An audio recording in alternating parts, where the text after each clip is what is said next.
Welcome back, Coggers. This is Frost Maiden, and there's not a designated intro to this, nor any music.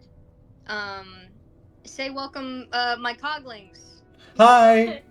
Say Welcome, Hello. hi. my coglings. Welcome, my coglings. Welcome, my coglings. Welcome, my And now that cockling, we've all sorry. said welcome, yep. Now that we've all said welcome, strap in, because I have a little bit of a recap to go off of since it has been a while since we last played. As everyone, viewers at home, give us some grace. We may have forgotten how to play the game that we've played for a year almost straight. 2 years. Yeah, for almost. Oh! Ooh. Yeah, almost 2 years. Anyway, Councilman Lucky, of. What was it? Dinval? Yeah, I think it was Dinval.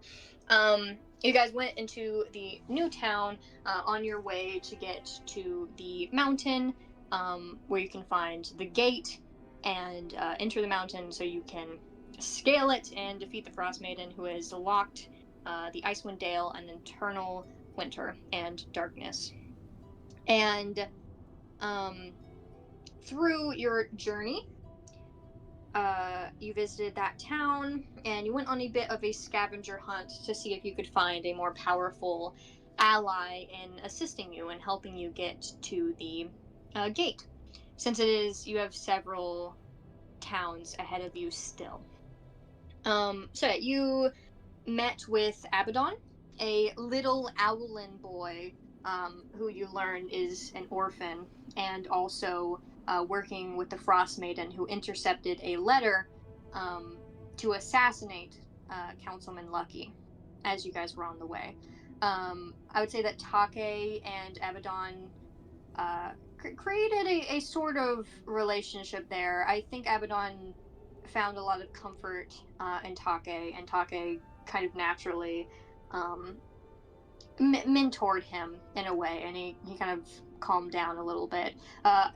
Abaddon and Hollin continued to have a adverse relationship, as Abaddon does not respect Hollin's authority at all, and is also now the baby of the group instead of poor Hollin. But anyway, you guys scale the mountain. You get to Councilman Lucky after solving a puzzle, and he tells you his plan, which is basically just cart you guys down to the gate as fast as possible, and then just assuming it'll work out. He didn't get to divulge too many details. You can kind of tell that he wasn't very well planned, just more so passionate.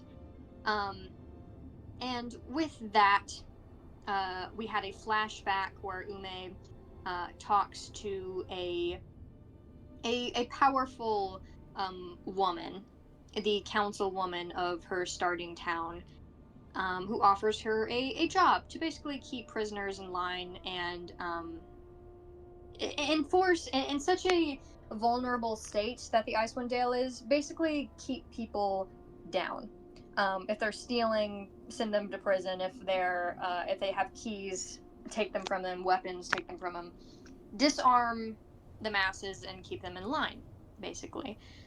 We had a bit of a flashback with her as everyone drifted off to sleep.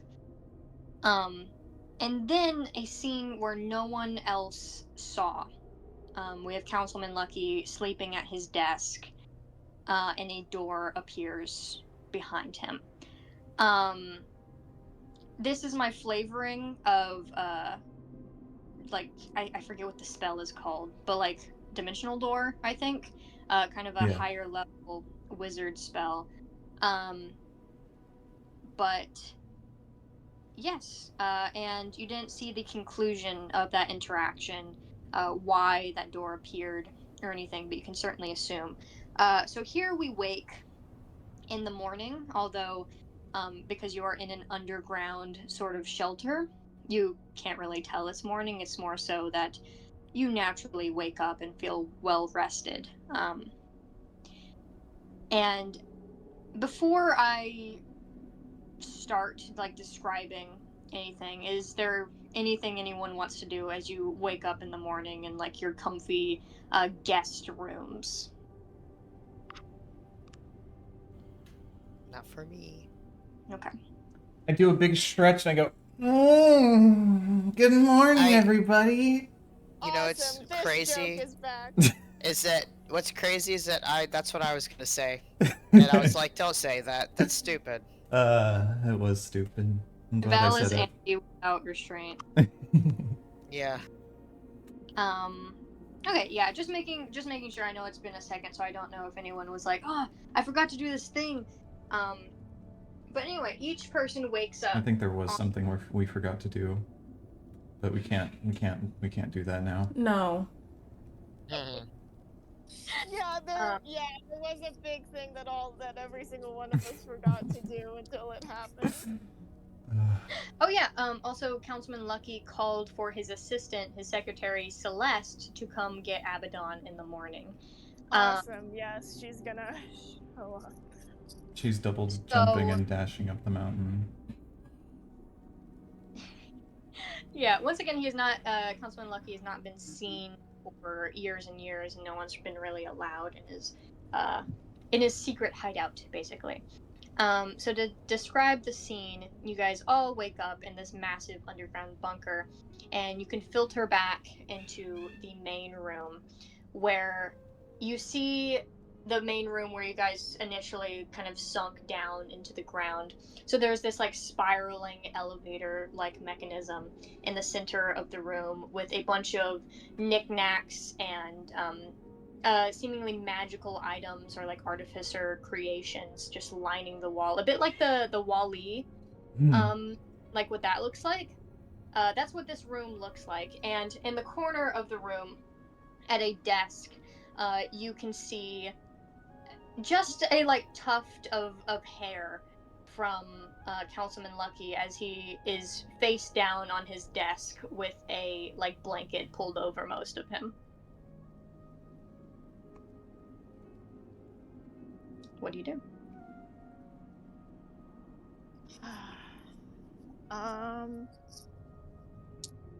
Did I wait? Hey.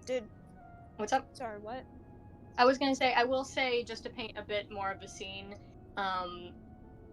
it's not immediately, like, nothing is immediately apparent. Yeah, it looks like he fell asleep at his desk. Yeah, it looks like he just fell asleep at his desk. Dandy is already just, like, inspecting all of these, trinkets on the wall, and, like, you can clearly see her, like, sizing them up to, like, the size of her pockets and stuff. But yeah, that's what she's doing. Yeah, so I was gonna say two things, which is one, I just need to remind myself, yes, Juby did tell Dandy last night, hey, I think Ume is suspicious. And that she's been stealing the like weapons and putting them somewhere. I don't know what she's doing with it. I just needed to remember that I did that. Secondly, I was gonna say, can I have Jubilee make a perception check? Perhaps in the interest of making sure that Councilman Lucky stays asleep while Dandy is sizing up all of his things. Okay. Yeah, totally. Give me a perception check.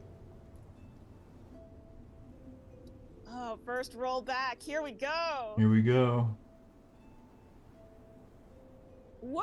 Okay, that is a 7 on the die. Let's go. He's sleeping soundly. Yes. Oh, he's having such nice dreams. Let me check my perception. Juby actually looks and thinks he might wake up soon, actually.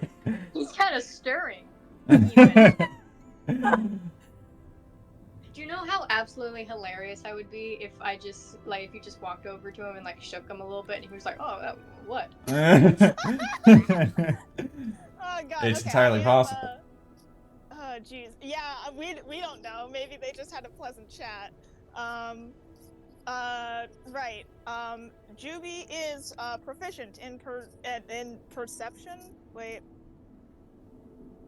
That says persuasion. He's not proficient in perception. We're so back. We're so back. That's just flat wisdom. That's wisdom. wisdom. That is wisdom. That's 11. 11. Okay. What Juby gains from that is that with how heavily Councilman Lucky is leaning onto the table, he is sound asleep. Right. Awesome. I go sit on the couch and wait for him to wake up. Okay. What did it look like he was working on? If I can peer over his shoulder. If you can peer over his shoulder, I'm carrying over your quite bad perception. Yes. Actually, Here, it was 11. That's above average. that is, I was going to say I'm carrying over your bad perception. The fact that you are so close to him, I'm going to give you this.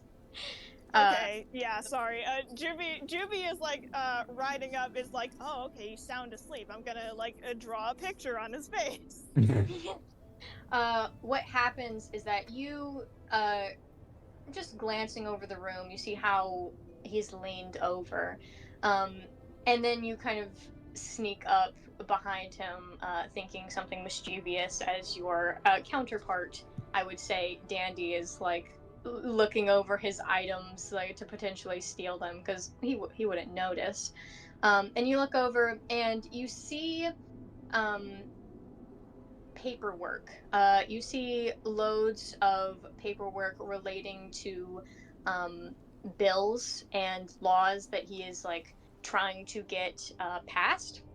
He is trying to allow citizens to access the gate and perhaps delegate like more powers to the citizens rather than having a council itself. He is these very bold and like wild claims you can see immediately just even looking over them, with barely any planning at all. He just has these big hopes and dreams.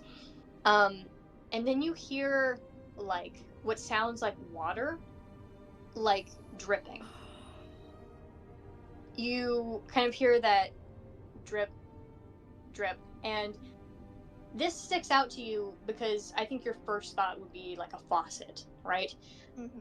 And then that doesn't really make sense because all of the pipes have frozen. And although it is a bit warmer in here, it is still painfully cold as everywhere has been. And as you look, you can see a little splotch of red that has stained the blanket. And if you look at the edge of the table and onto the floor, you see a little puddle of what seems to be blood dripping off of the table and onto the floor.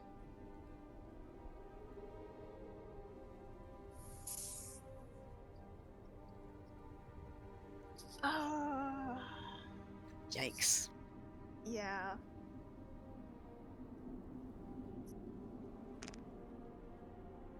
Okay. Juby blinks. Sort of blankly recaps the pen that they were going to use to draw on his face with. It puts that back in their pocket. Looks over the rest of the room. Is Abaddon up? Abaddon is certainly up. I think he would have asked Take to like help him sort out his like clothes to look more professional before he gets picked up by Celeste. Yeah.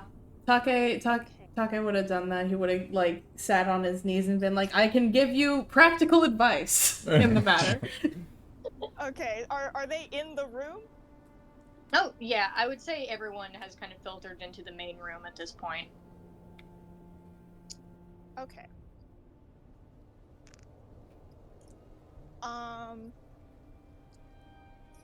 What Jubilee is going to do is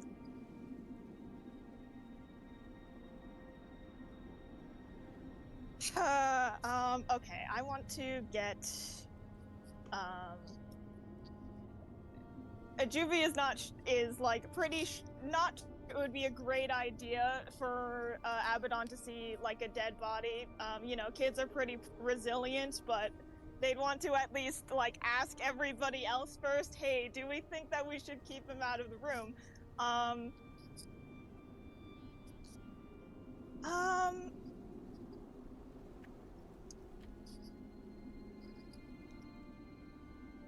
my god. Okay. You know what? Yeah. Juby's just going to walk over and like whisper to Take. Hey, Sunny Bunny. Do you think could you two like leave the room for a second? Take does like kind of turn and look at you strangely. He does just say, "Why? Is something wrong?" Juby like hesitates and then just like you know what, yeah, they just nod. Okay. Take accepts that and looks at Abaddon and says, "You know, why don't we go back into your room, just to make sure you didn't forget anything?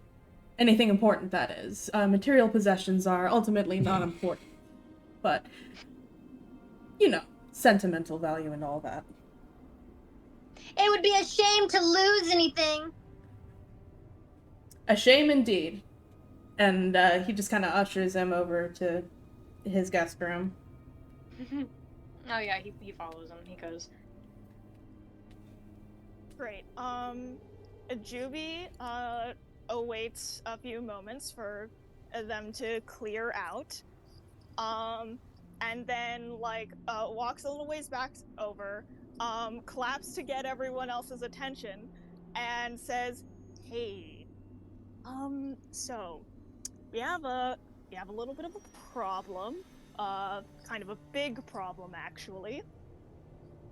Yeah, is it that none of these items seem like they're worth stealing? Well, no, it's actually a little bit worse than that. Do you remember? No, what am I doing? Hey, Juby like points behind his shoulder. He's dead?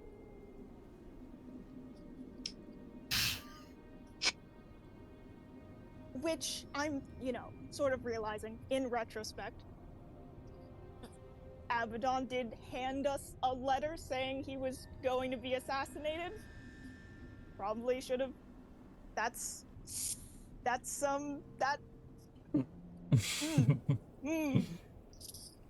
Ume just like is like pinching like I guess the bridge of her nose.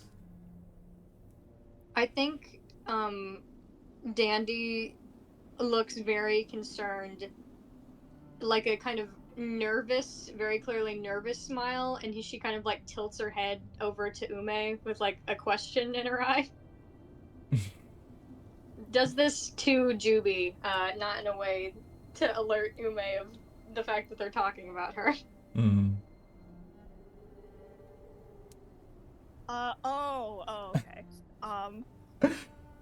Yeah. All right.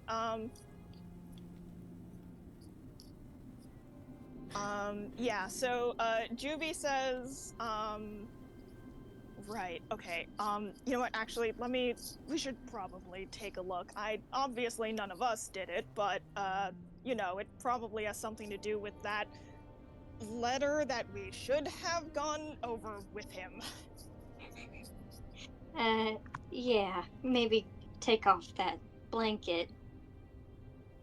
Yeah, yeah, okay, so,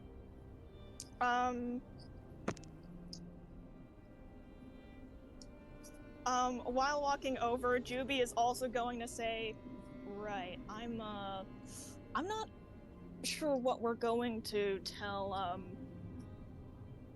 well, I mean, I don't know if, you know, our little Dark Lord should be, here for this, but also I do know his assistant is about to show up. Whatever. We can. Well, let's look at this first. Yeah. Let's walk over, take off the blanket. Is there any pulse? Maybe he's still alive. Pulse? Pulse? Pulse? Taking off this blanket, it is very clear, without even having to check the pulse, that he's dead, because there is a, like, circular wound in the back of his head. Like blunt, or like what Yeah. is From what? How big? Give me a perception check. I don't know if Julie could click this together. Or give me investigation, actually. I think that'd be investigation. Can I try as well? Yeah, I all come over and look. Yeah, I also. Yeah. Yeah. Holland's hair would be like standing on end, but he would approach to investigate. Mm-hmm. Yeah, while doing this, Juby is gonna say, yeah, that does look pretty dead. 17 investigation. Okay. 15. Yeah, 15? definitely, Vix, come over here and have a look. This is, your sort of specialty, unfortunately. Right. 19 plus 4. Damn. Ooh. Ume approaches much less hesitantly than Hollin. Freak. That's fair. I'm gonna say out loud that Dandy clocks that and does not like you. Dandy also rolled pretty high. I'm gonna say that We're all locked in. Yeah. all of you. Yeah. We have to lock in after our fucking blunder of last time. Yeah, I think truly, like, I think it does dawn on everyone all at once. Oh my god, we could have prevented this. We have to lock in. Yeah. What you all can see is that as you all will, like, peer over this small man, you can see that, like, hole in the back of his head with the blood streaming out of it. And you can see the glisten of something metal kind of lodged inside. You can recognize it is the ammo of those little, like, hand cannons that you have been seeing around. In layman's terms, he was shot. Yeah. By a bullet. By a bullet. From a gun. Whoa. What is the... So the bullet's like lodged in there? Mm-hmm. Ooh. Scary. I think Dandy would very quickly, like, as you all like peer over, she would very quickly be like, "Nobody touch this. I think we need to leave as soon as possible." I was gonna say, whenever Ume gets a chance, if no one's looking, she's gonna start, like, rubbing things down that everyone might have touched, like all the trinkets that Dandy was looking at and shit. Oh god, Hollin just became aware of how much fur he has. Oh fuck. Oh god. There's probably white hair everywhere. Oh no. We're not gonna be able to wash the sheets in time. You see him kind of like nervously like hopping and like looking around. I've just like overwhelmed it, like, oh fuck, there's fur. Someone get a lint roller! Yeah, get a fucking vacuum. Ugh. Nervously shuffling in place like he doesn't know where to start. Ooh, okay. Okay. Right. This is... Wow. Okay, first of all, I feel sort of stupid. Yeah, let's get that out there. Alright, I feel like we're a little dumb for this, but okay. Secondly, that, his assistant, Celeste, she's already coming over, isn't she? We can't possibly hand over that child who knew that we're the only people who have been here in years and years. And now he's dead. Right. I don't know if we they- can take him with us, though. Yeah, not sure we can take him with us. Also, I mean, there's only a few people took those adventuring packets, if I'm remembering correctly. It wouldn't be that hard to trace it back to us. Holland's still kind of like overwhelmingly shuffling nervously. It's like, I cannot be attached to this. I cannot be attached to this. We need to leave. Take is in Abaddon's room, like, so what is your favorite color? What If is you your... were a vegetable.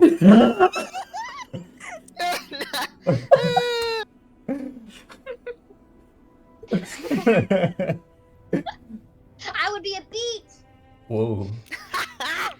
A beet! A hardy vegetable, one that can brave the winter. I like that.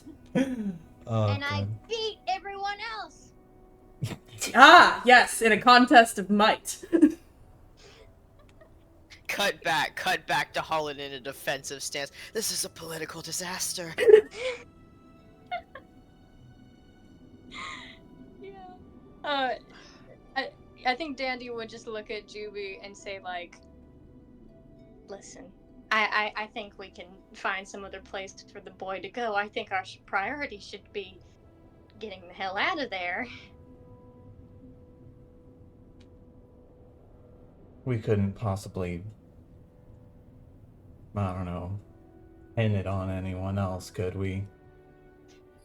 Anything can be covered up. I mean, we didn't, Juvie, like, puts a hand over his heart and, like, raises the other. I'm gonna go on a limb. I'm going to say, none of us did this, right? We can all trust that? Ume nods her head. Hollin Right. nods his head. Ume nods her head at a completely normal and casual pace. Mm-hmm. Right. Great. I don't think we need to ask Take. Ume nods her head. You can hear muffled from the other room. And what's your second favorite color? What's your 8th favorite color? Yeah. Right. Is this, in terms of pinning it on someone, I mean, we didn't do anything wrong.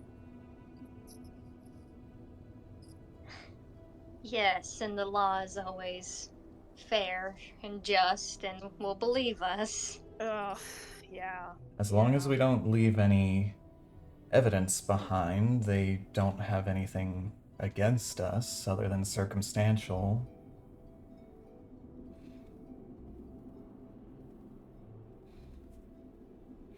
Okay, so it's decided, it's agreed upon, we're leaving. I think so. I would like to.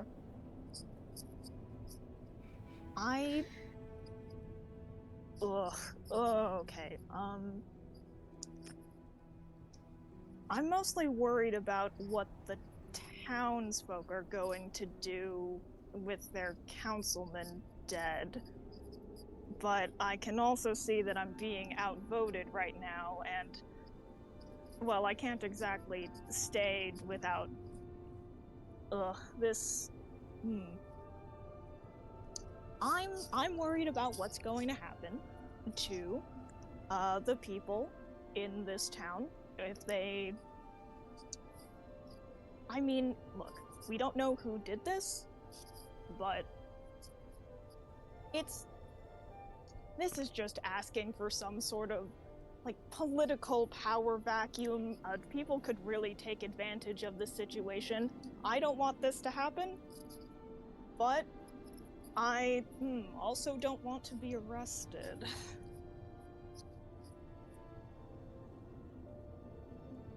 I also don't want to be arrested. Maybe this situation can be elaborated upon after we've defeated the Frost Maiden. We have a bit of leverage. The town may suffer for a moment without their councilman, but we will ultimately help them by defeating the Frost Maiden. Exactly.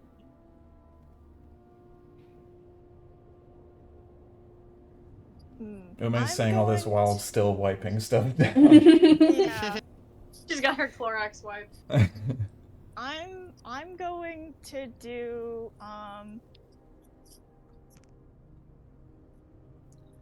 Juby is really on the fence about this, and it's like they're being very genuine when they say that they are worried about how the townsfolk like will react to this, and the idea of someone like taking advantage of this situation to like make things worse. He is like really very worried about that.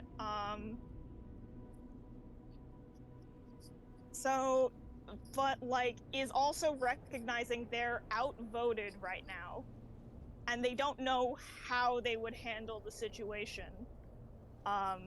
Because it is like a unanimous thing of like Juby can't just be like, well, I'm staying here because that means that everyone else is going to get involved anyway because they're in a team. Mm-hmm. And So- Juby has a gun on him, and he's the only person here. Yeah. Hollin would say to Juby, you know, when he's like, I think it's gonna fuck it up here. Hollin would say, the entirety of the Icewind Dale is already suffering. I think what we need to do is just eliminate the problem at the source. In this case, it would be the Frost Maiden. After that, I think things can sort themselves out. Right. Okay. Yeah, alright, let's get out of Dodge then. Woohoo. Okay, Hollin is going to go where Take and Abaddon are, and say, okay, new plans. We are leaving. What? We're leaving. You're coming with. He's gonna pick up this child. I forget his name. Abaddon? Abaddon. He's gonna pick up Abaddon. Can they go like out of the house without seeing I was gonna the say councilman? Ume Or is he, like, is gonna there? put the blanket back over him. Okay, yeah. Good idea, but still, Yeah. my question still stands. No, that like elevator to get out is like in his office. Okay, Holland's gonna... Is there, like... How...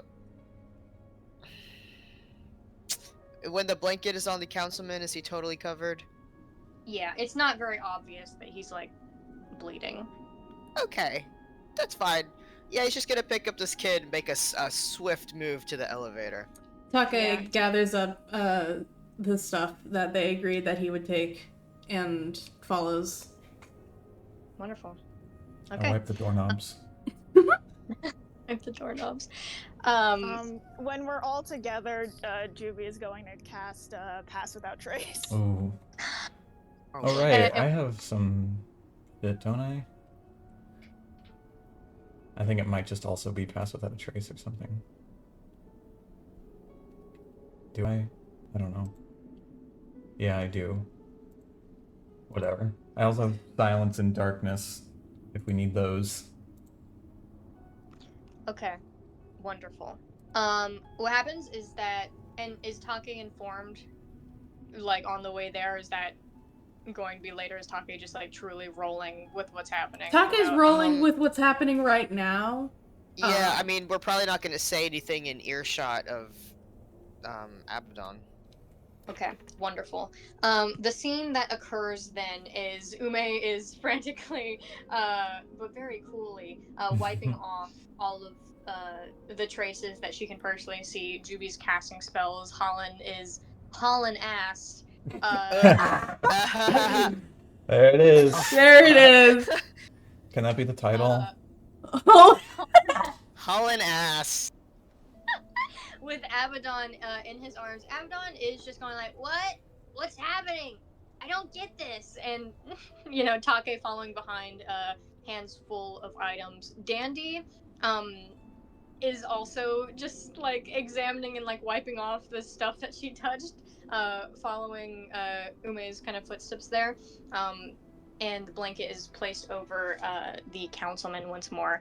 Any flash, someone pulls the lever to trigger the elevator, hopping on, and like in a whimsical, like Willy Wonka, like spinning elevator, you guys go Oh, we lost a real whimsical one, guys. up.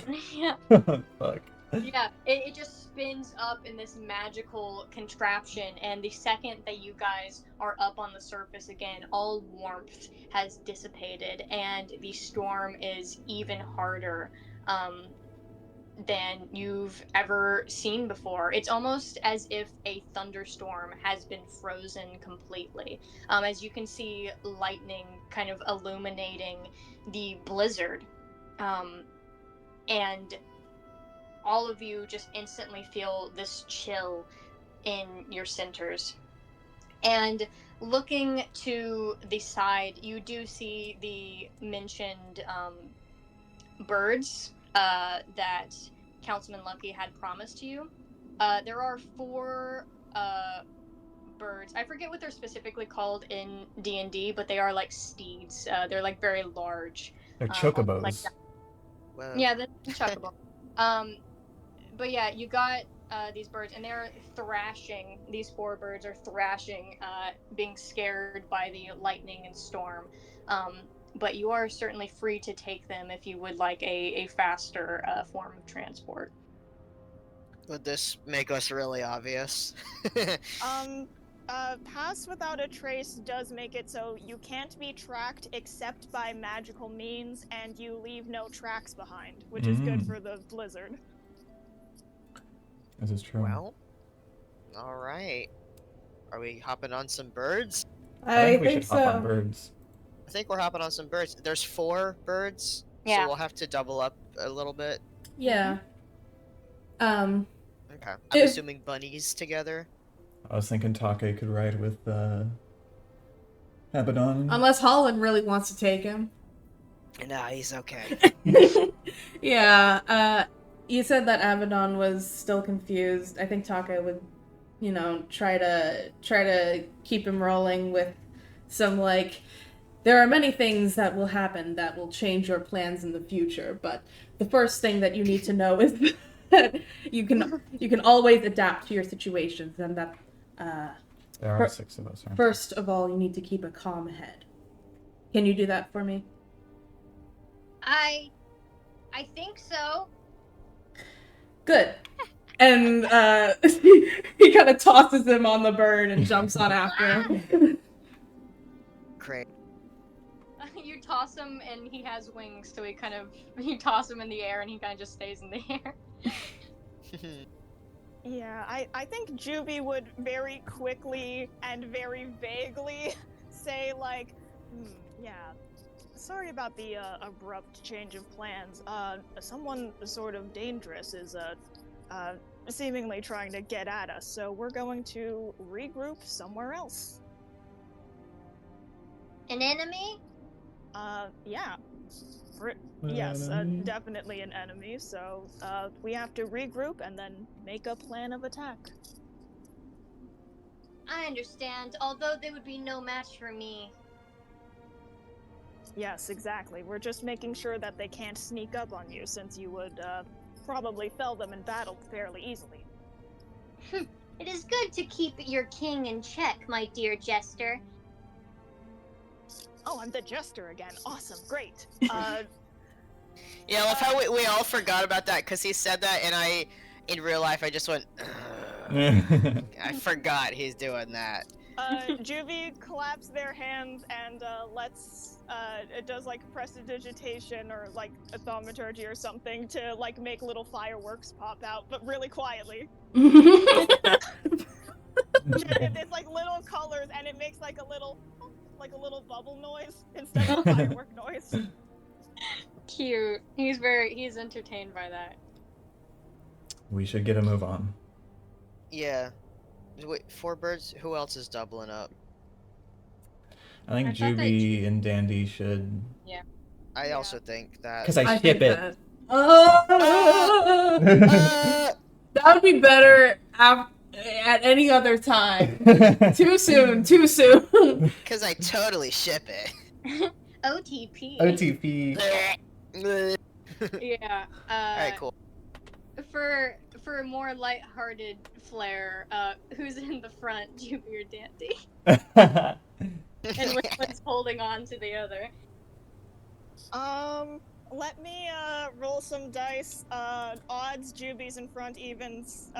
I think logistically, Dandy should be in the back, otherwise you're sitting on her tail. True. That's true. If she's in the front, her tail is just like whacking Juby in the face. Okay, then yeah, she can sit in the back for her tail. Wonderful. Juby, she gets on first, then Juby tries to double up, and she's like, "You are not sitting on my tail. Move over." Yeah. That's what happens. She's like, I'm gonna have my badass moment, and then Juby inconveniences her, and she Roll moves. her eyes. Yeah. Okay. Yeah, all on your birds, the child docile and blissfully unaware. Likewise with Take, blissfully unaware, but very alert. Crashing down the mountain, you guys on your birds who are very adept at navigating this, you can see that they have like multiple, this is for Jordan, they have multiple eyelids, one to protect them from the snow, and the other when they're just like closing their eyes. But yeah, so it is very cool. You can see that they have like kind of a frosty, sort of like cloudy eyes to protect them. And they are, although at first very alarmed by the weather, as soon as someone kind of tugs on like their lead and it's clear that they have a job to do, they all become very very professional like animals here, and they just instantly start running down this mountain at a very brisk pace. They are interrupted sometimes by like rocks and stuff like that, but you guys can very easily lead them down the mountain as they completely jump over certain gaps and gently glide down despite the weight on each of them. And this occurs for a while. It is a long trip down the mountain, and then kind of crashing into the town. They continue running with all of you on top of them, and a few people certainly like turn their heads as you guys are making it past Dinval and into the next town, but no one really stops you or questions you, and you're much too fast to be stopped at this point. Then after you are out of Dinval, there is a large expanse of just white and trees, and it feels like you're not even leading the birds after a while, because they are just expertly going forward and dodging and jumping over certain obstacles in your way. It's a very bumpy ride, but it is a very efficient ride. And as you guys are making it to the next town, it getting darker and darker and colder, is there anything anyone wants to do before I transition you?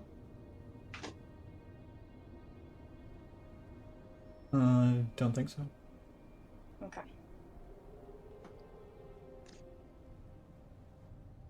Okay. I get very excited when I DM, and so I'm a little out of breath.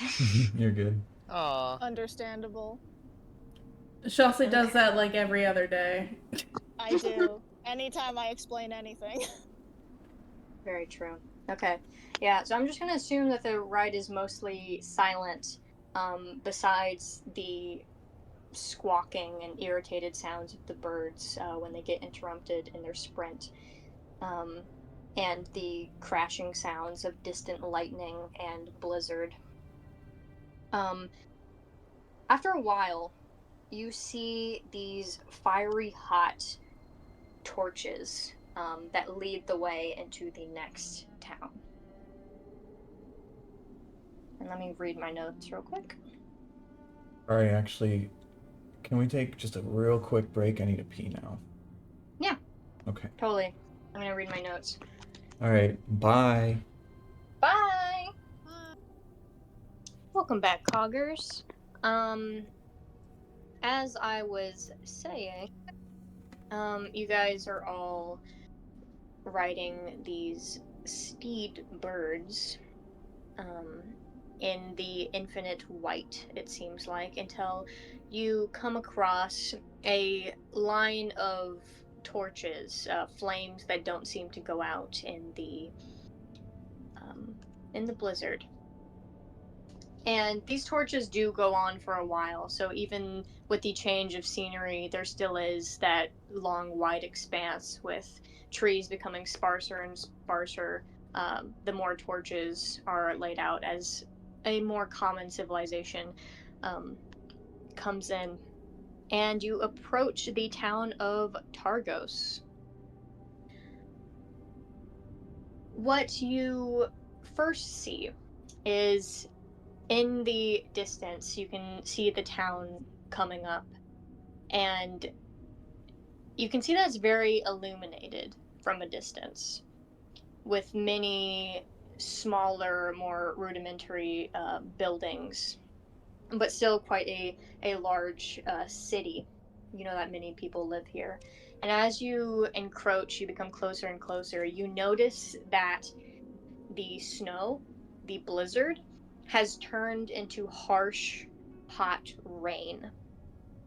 And as you approach this glowing city, you can see that a lot of it is actually on fire. And the heat that radiates from this town is melting the snow as it comes down, causing these just washes of rain to pour down. And you haven't felt something like this in months, this level of heat, this wetness in the air. It is surprisingly not very dry, despite all of the fire.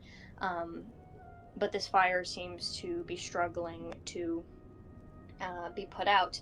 And as you approach closer to Targos, you see the city entrance, a large wooden kind of arch with a large, like, cow skull sculpture on top of this arch leading it within. And you know that you have to pass through this town in order to um, get to the gate at the end of your destination. And as you guys walk through this town, you can see that many buildings are on fire. Not all of them. It just seems like there's a lot of destruction as townspeople, dwarves, run by or have horses and are chasing people with weapons. You can look to the side and see that there are children warming their hands on the remains of a smoldering house, seemingly unaffected, not even flinching as the yelling crosses by. And as you walk on these mighty birds, you can see a few people kind of like licking their lips and like sharpening their blades as they eye you up. What the fuck? We are in the town from Klaus. Yeah, no, Val, that's so accurate. We're in the town from. That is exactly what I was imagining. Holy cow! What Yeah. the hell? Jesus. Especially the fucking, like, casual children while all this shit's going on. Yeah. Yeah. Good God. Jesus. Yeah, with context, you know that you are going to have to eventually take a break because you have been traveling for many, many hours, and you're. Does it have to be here? That is completely up to you. But yeah. It looks like they want to eat our fucking birds. I don't know. But yeah, I think Abaddon kind of nuzzles closer to Take as the flames and kind of violence is all around. But yeah, I will say that this sort of scene doesn't last forever as you kind of continue to walk through, just trying to get through as much as possible. It does die down a bit. There is less visible violence and less visible fire. And it turns into more of an very aggressive, a very aggressively built city with very gruff people walking by, but not outward violence. And you, Hollin. Me? Yeah. Hollin. Ugh. Your elemental lantern starts to flicker. Mm. Oh shit. Ooh, there's an elemental nearby. Okay. Is the whole town on fire, or is just like mainly that that first area, like a couple houses? A couple houses are on fire. When you go to more the center of the town, you see a lot of boarded up businesses and houses and a few like already extinguished but burnt down buildings. But there are a few like actual businesses and houses that are standing and have like relatively normal patrons. Okay. So if we are staying in this town, then obviously we need to find a place to stay. And probably a place to put these birds where someone won't eat them. Is there any place like that catches our eye, or? Give me investigation or perception. Okay. Perception is definitely higher, but let's just. Yeah, okay.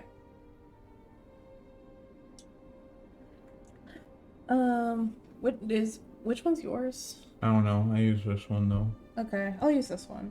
It's like gold. 21. 21. Damn. You, Take, can see quite clearly the few amount of buildings that are open. What I'm going to specifically point out, although I'm sure that there are other businesses open, there is an inn that seems to have like a ragtag group of like guards protecting it. And then you can see the saloon, the sort of tavern, that you can also see people guarding that one to ensure that their beloved bar is not overtaken. All right.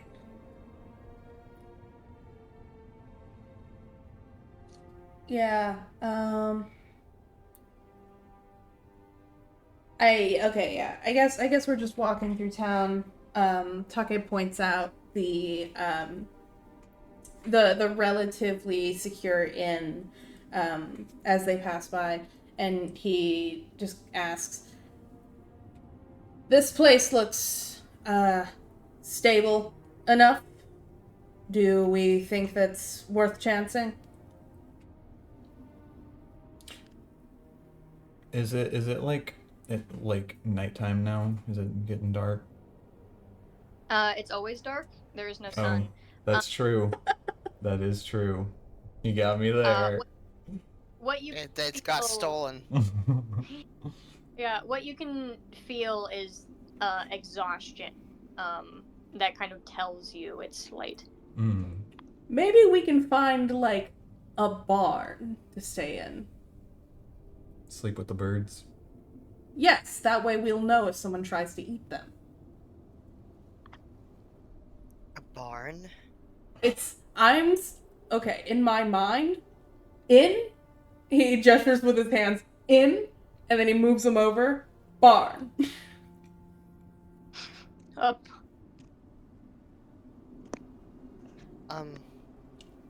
No, yes, I understood that part. Oh, then what's the confusion? Hollin kinda grimaces and like looks to the side. Like clearly trying not to be like, I think that's gross, but you could probably assume he thinks it's gross. I'll roll for that. Yeah. Yeah. Can't guarantee Take knows anything. No. That's completely fair. Oh, that's a good roll, actually. Okay, Take miraculously gets the hint. Yes, the head Princey doesn't like that. So, in then. And then I can sleep with the birds, if need be. In your room? No. That would be crazy. So you'll If take the you would sacrifice and go in the barn. Of course. That would be comparatively much less crazy. You're right. If that is what you feel is necessary, Well, I cannot stop you. if the need presents itself. I'm not particularly excited to do so, but... Anyway, Take holds Abaddon close to his chest as he hops off the bird, keeping its reins in his hand as he kind of walks up to the inn. You said that there were guards at front. Do they seem like accosting as Take approaches, or he's trying to look as much like a well-meaning patron as he possibly can? They do seem to be volunteers, and they have like makeshift spears, and are wearing like animal skulls as helmets. And as you approach with the child, they kind of dumbly but openly go like, "Yeah, go inside, go, like we'll protect you." All right.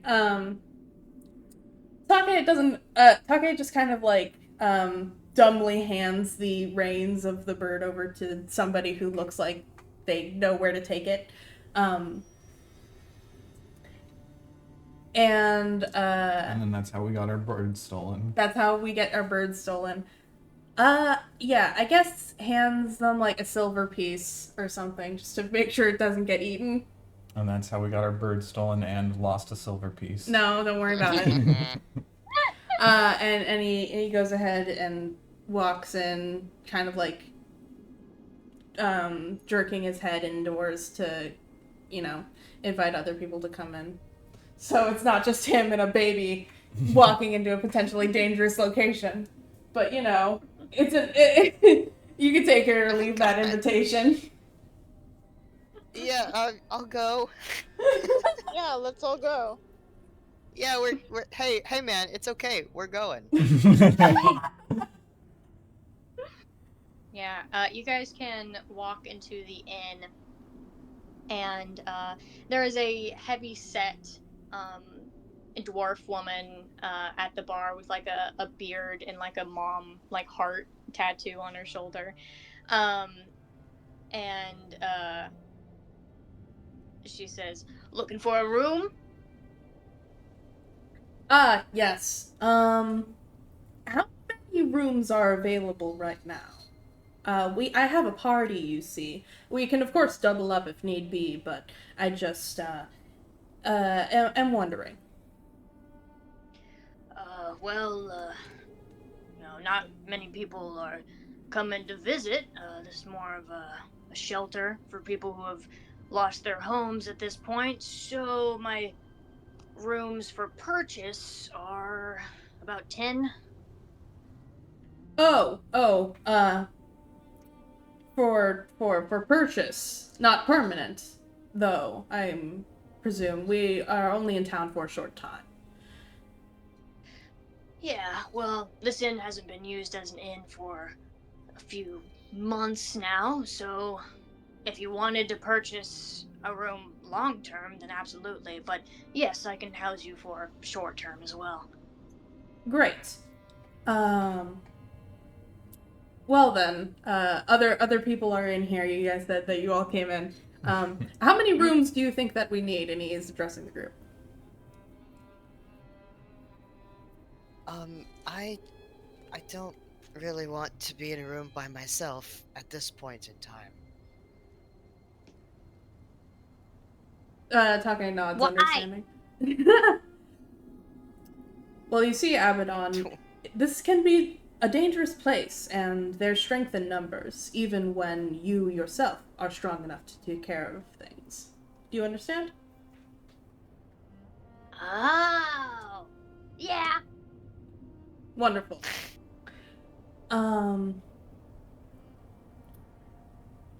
So we're doubling up.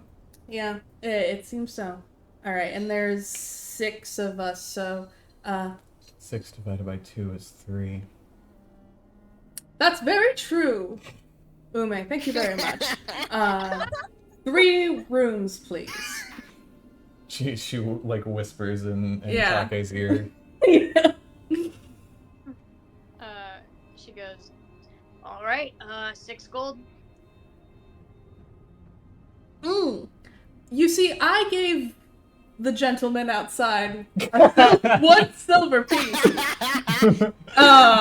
So you see,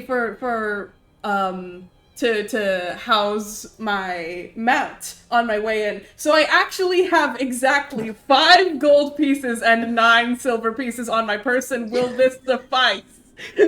Juby, like, it takes out some gold. Probably, like, we'll probably ask Hollin if they want to split. Ume will go ahead and put 2 gold down. Oh my god. Okay, then Juby Take puts 2 gold down.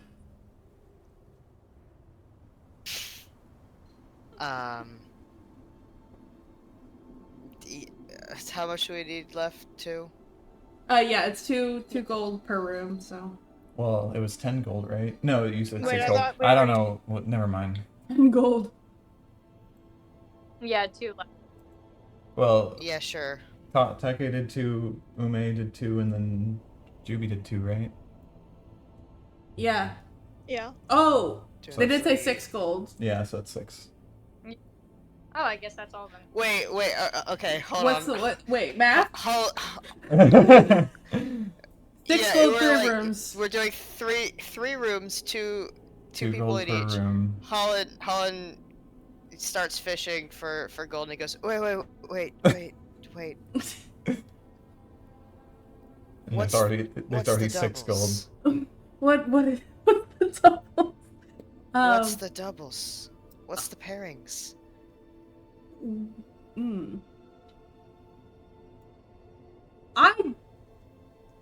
Because Holland points at Ube and Take and says, I presume you two, and then points at Dandy and Juby and says, and I presume you two, and I don't particularly want. And then Ume points the at Hollin remainder. and Abaddon and goes, and I presume you 2. No, I presume not. Take, like, kind of turns, he kind of turns Abaddon around, holding him underneath his armpits in front of him, and says, well, Abaddon, who would you like to room with? I assure you, you would be perfectly safe rooming with anybody here. We are all obliged to serve you, of course.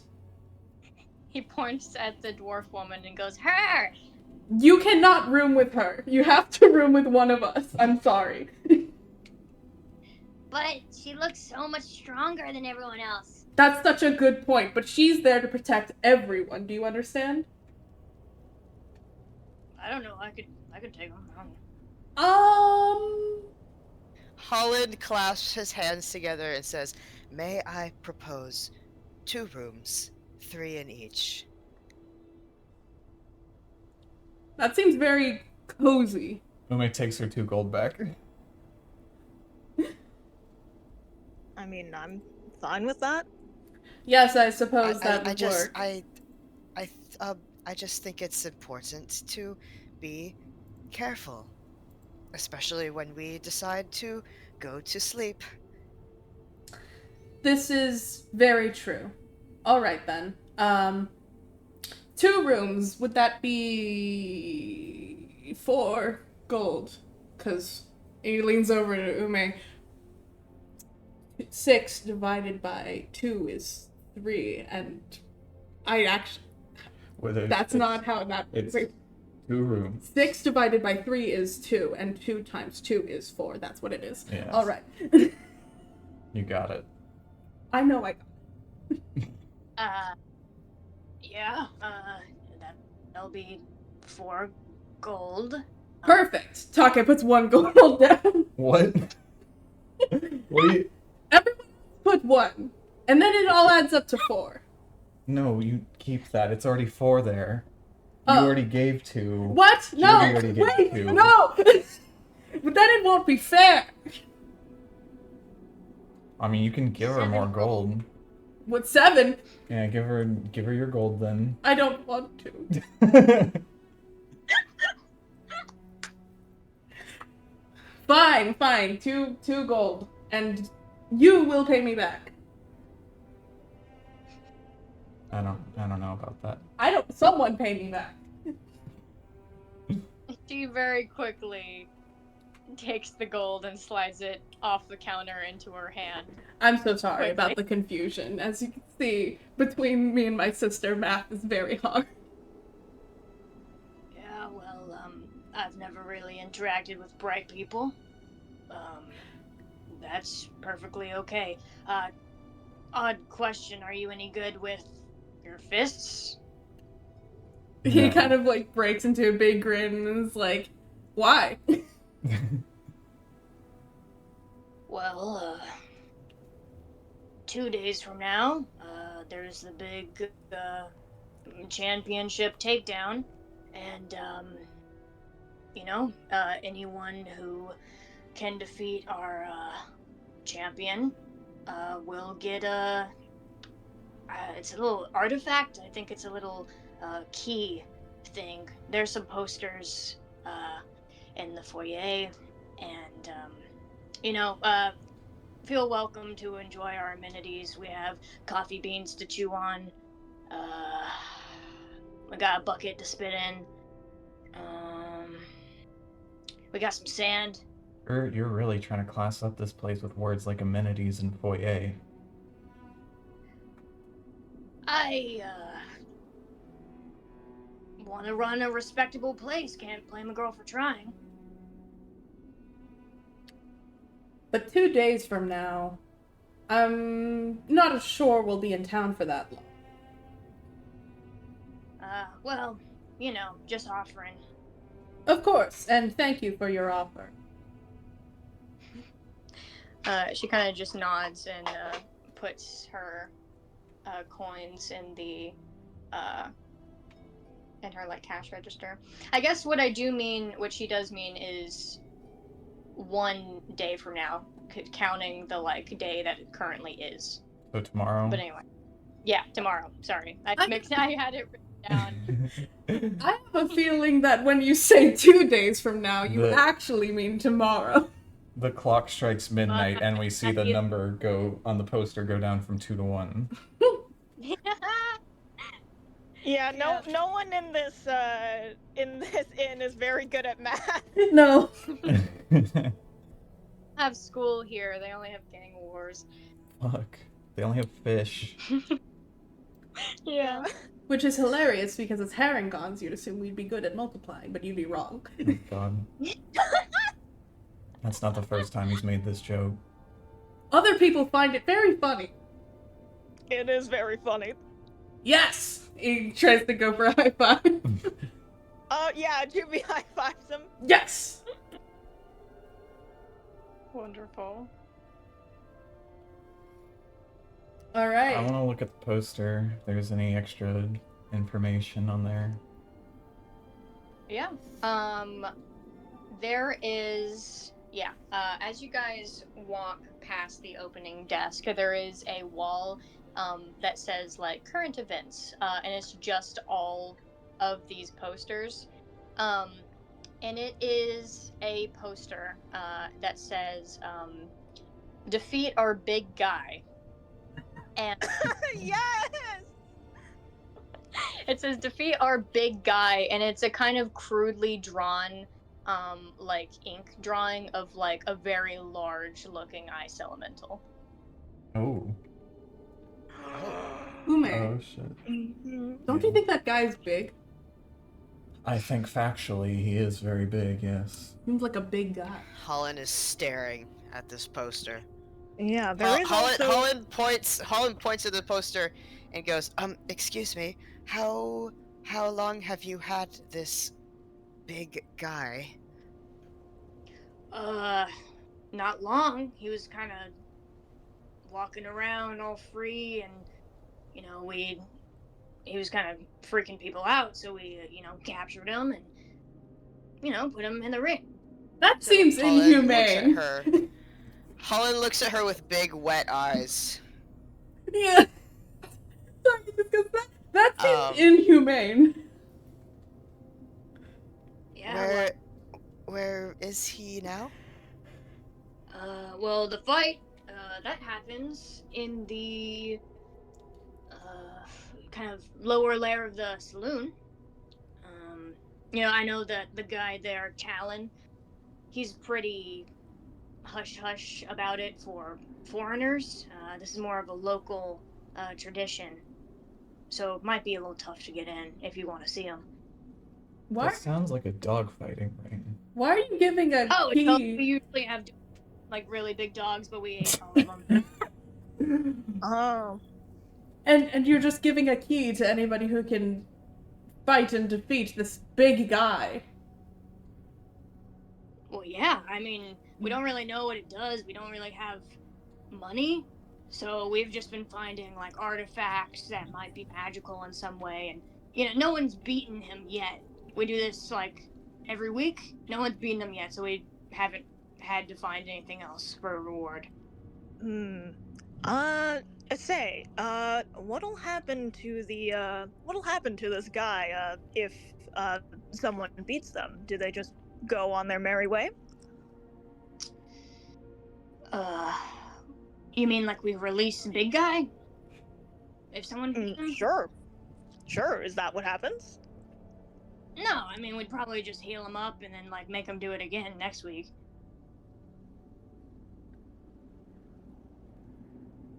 Why? Does no one want to volunteer to be big guy? No, like big guy gets like it's brutal, But no one wants to be a big guy. Everyone wants to see a big guy. Sounds to me like you don't have enough big guys in this town for this kind of activity. Oh, absolutely not. That's why we have 4 people take them on at once. It's not like a mano-y-mano. No. It's like a mano. Stupid. I love it. I love this so much. We're so bad. This is the best.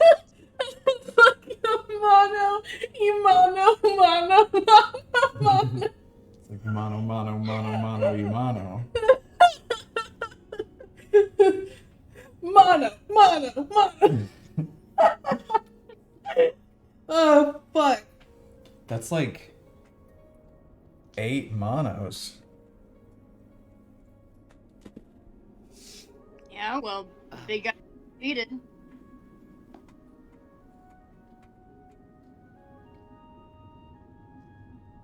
Taka's just like processing this. He's like looking off like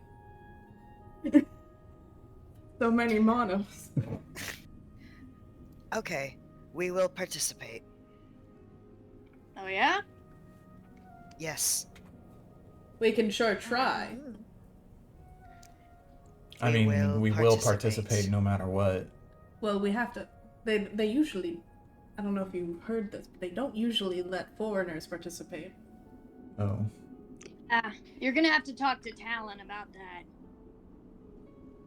Right, yeah. By the way, sorry we didn't ask, what's your name and, what does Talon look like? My name is Barbara, Fiddlestein, and Talon is this big Air Cochra guy. He works at the saloon, does all the sort of former dogfight stuff, now big guy fight stuff. So you can't really. So, and I have to ask this because we're all just so good at punching things, but who specifically would like to fight the big guy? Or I suppose you said 4 out of... We can all fight the big guy.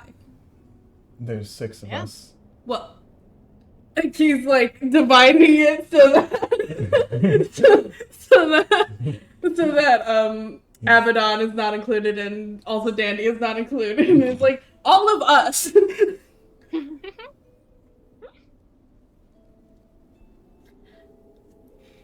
Yes. What was the question? We could all fight the big guy, right? Yeah, I mean, if Talon lets your team in, then absolutely you can fight big guy. Wonderful. Well, you see, to answer your former question, how good are we at punching things? I am very good at punching things, and this young man right here, and he points to Hollin, this young man is fantastic at just crushing things between his giant paws. And so I think that would make quite a show, don't you think? I think maybe you should put in a good word for us with your friend Talon and maybe say that how cool and awesome these newcomers to your town are and how much you want to see them fight a big guy.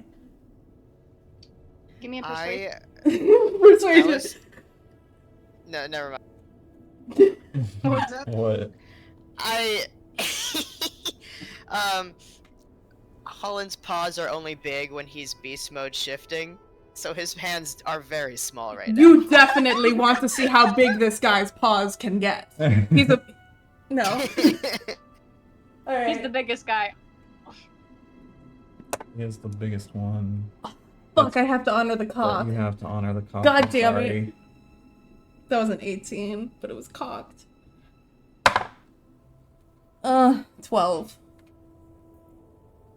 Plus anything? Minus anything? That's -1 already, so 12. Got it. Let me think.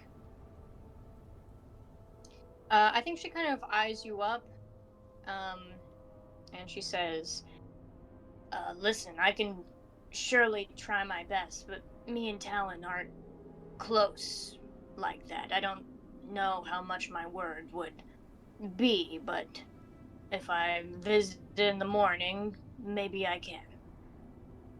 That sounds good to me. I can only ask for as much as you can manage, and my thought is just, of course, as a pillar of the community, your word must carry much.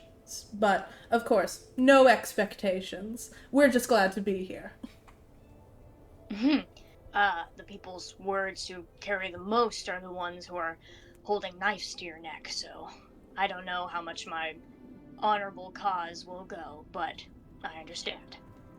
You're always more appreciated than you think you are. I think she kind of like scratches the back of her head and she goes, "Y'all enjoy your night now." Tucker, like, nods a little bit and then, continues on to where the rooms are.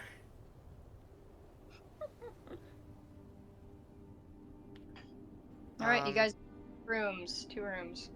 Yay. Holland's rooming with Mama y Papa. All Are right. they Juby and Who's Dandy are Mommy Mama and and Papa? Oh wait, Dandy and Juvie? Yeah, Alright. that's Mama y Papa. I think it should be Hollin, Abaddon, and Dandy. Yeah, you know what? Ume says it as a joke, and Hollin, like, looks at you.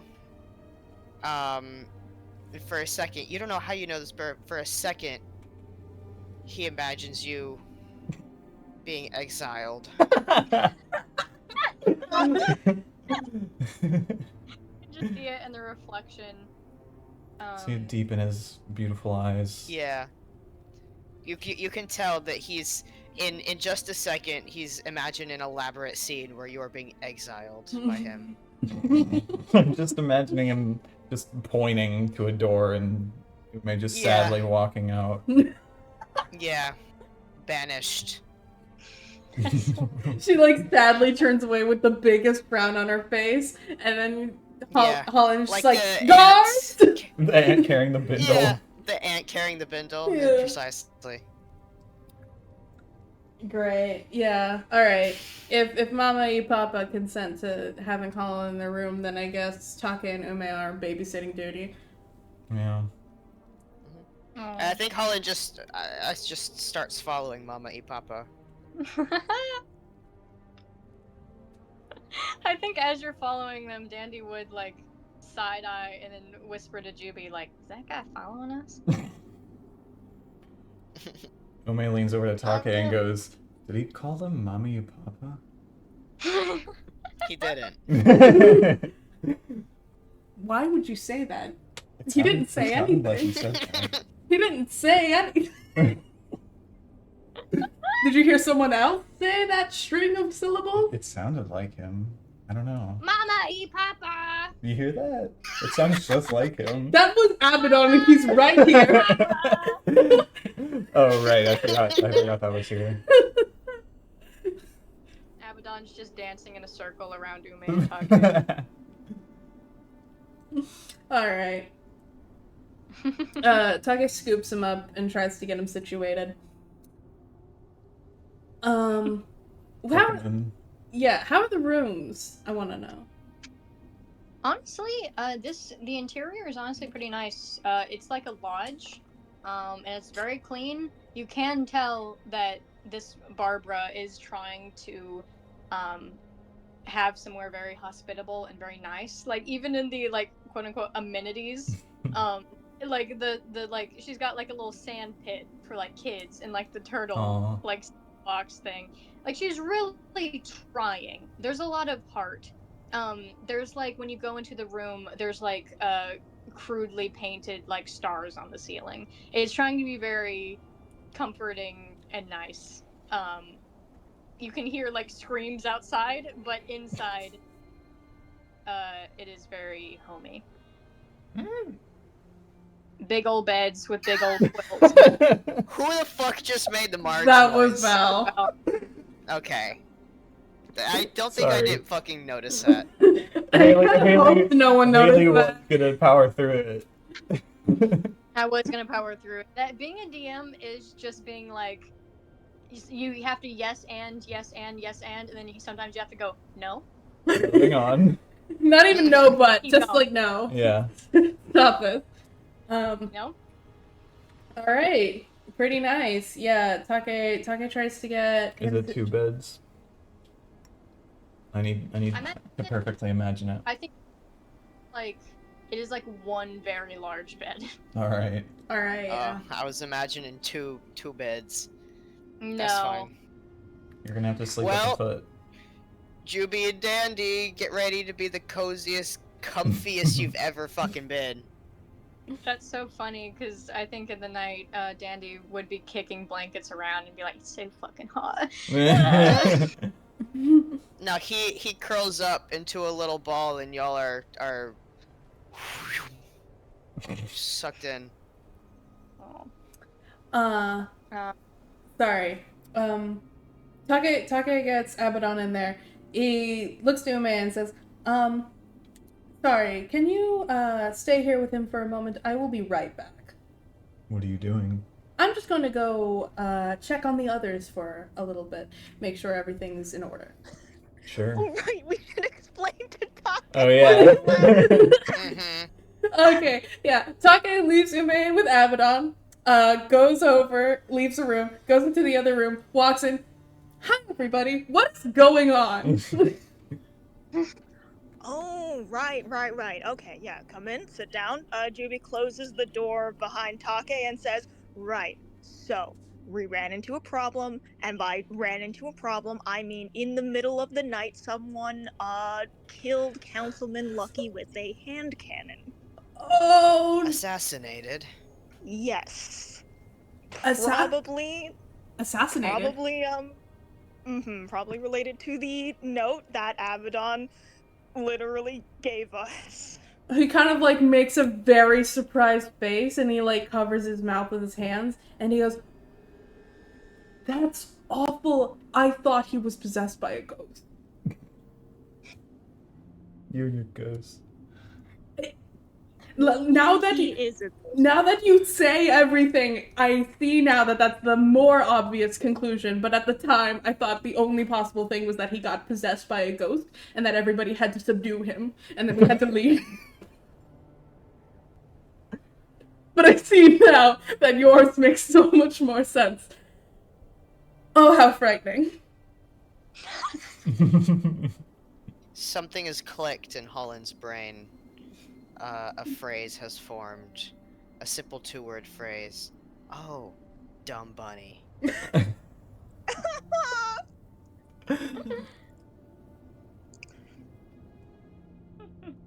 Oh, I feel so guilty about that now.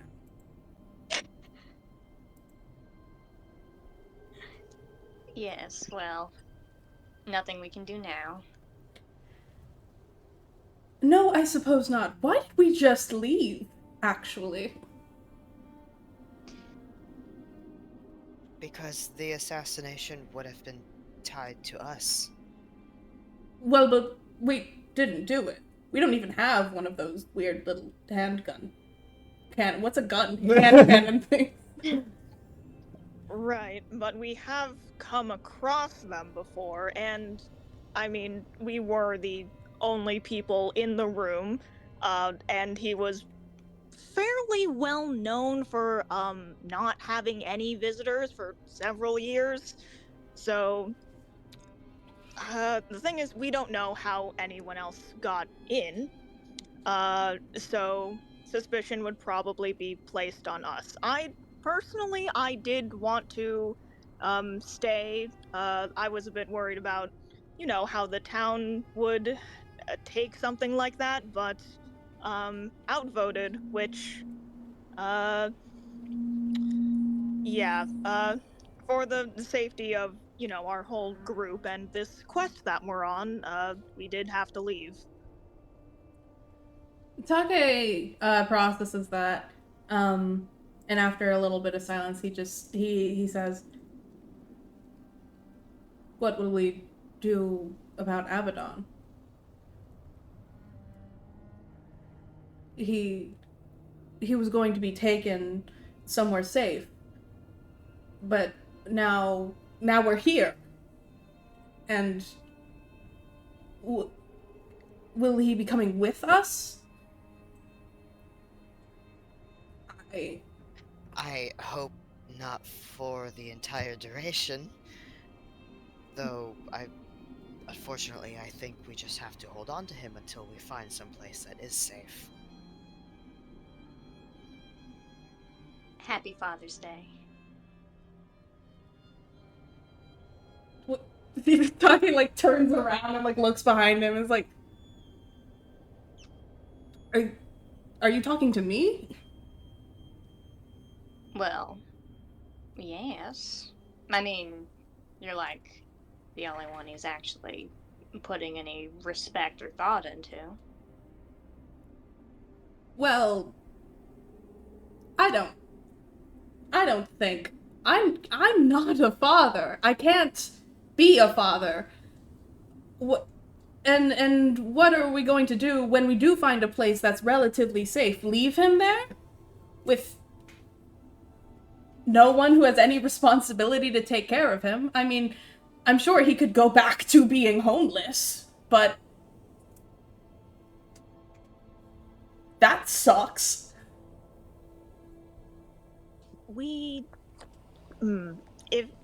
If we are going to take him back to your monastery, we could leave him somewhere and pick him up after we,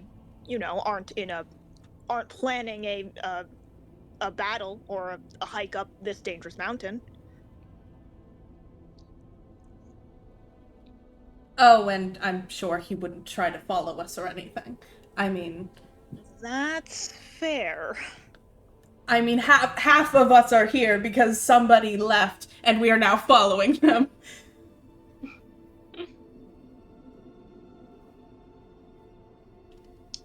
Well, how about we worry about that when we get to it? I just don't know when we will get to it, is my worry. Before the end, I would say.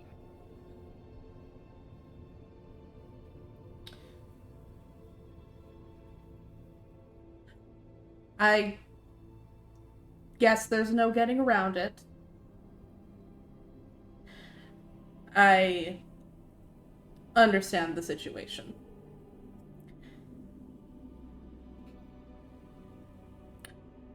Well then, that's all I wanted to ask.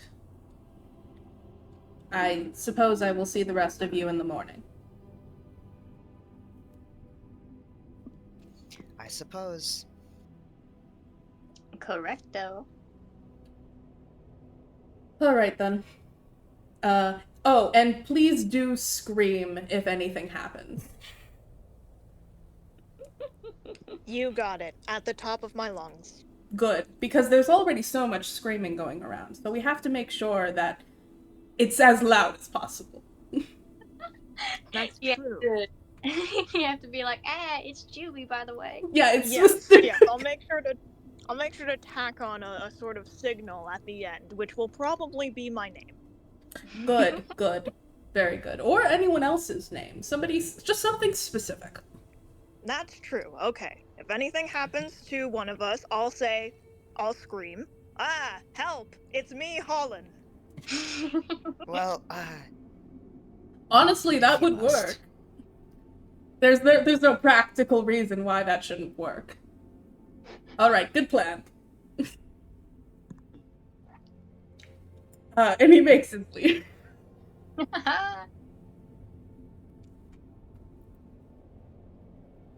Wonderful. Hollin curls up and goes to bed. Honk shoe.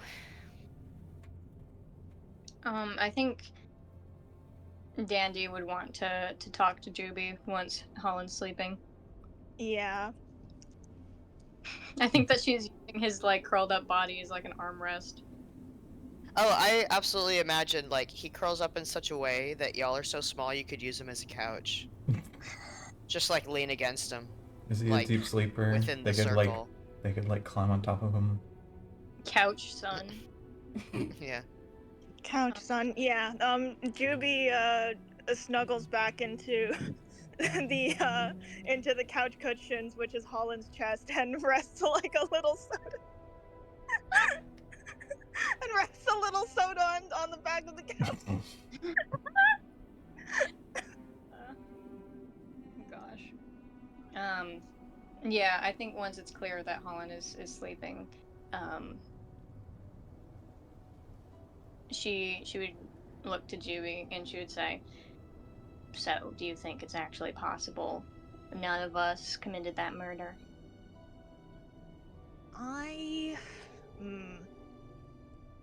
Well, I definitely think it's possible. Do you think it's probable?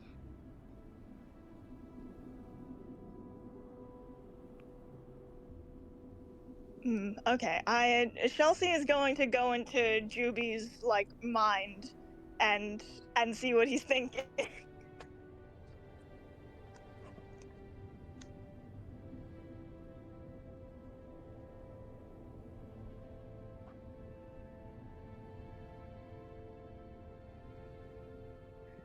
I think Juby would sigh and say, well, I suppose you are the detective here. We have, a suspicious individual who has access to the sort of weapons that were used to commit the crime. We do. Another thing that I have thought of is that no one woke up when this crime was committed. That's true. And, if I may remind you, our dear comrade Ume is of the mysterious and shadowy figure type. Mm-hmm. If anyone could commit such an act quietly with such a dangerous weapon, knowing that she has possession of these weapons, or at least has put them somewhere, I don't know. How else would someone know where we were? The councilman's secret hideout. Why then? How would they know? That's true. I mean, it's possible someone could have followed us in, but they would have had to have done it without us noticing, without any of us getting up. And really, our two suspects, I suppose, would be her and whoever was intended to get that letter that our dear Dark Lord intercepted. Yes. It just doesn't make sense. With that loud elevator, using it would have woken the councilman for sure, and I don't know. I'm sure that the suspect had to already have been inside.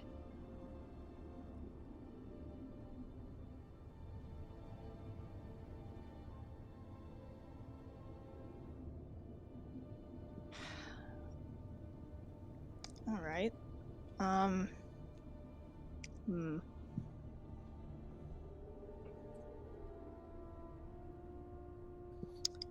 I don't. The trouble is, I mean, obviously we'd know what the motive is if it was the original assassin. If it was someone else, then the only motive I can think of would be something of a similar alignment.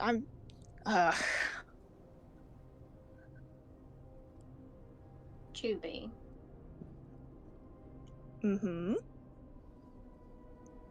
You're charismatic and Thank you. and You're also pretty swell yourself. yes. If I could finish. And also quite cute. So, I believe if you wanted to get Miss Ume alone, grill her, you could. And I think it might be about time for something like that.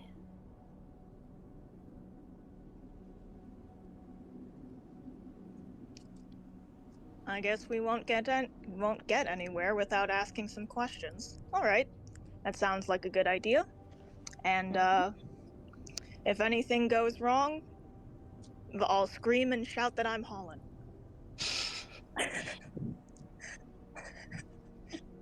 Yeah. I must inform Juby. I must inform you, Juby, that I would be more likely to answer you before I answer Prancy over here, but the intent is understood.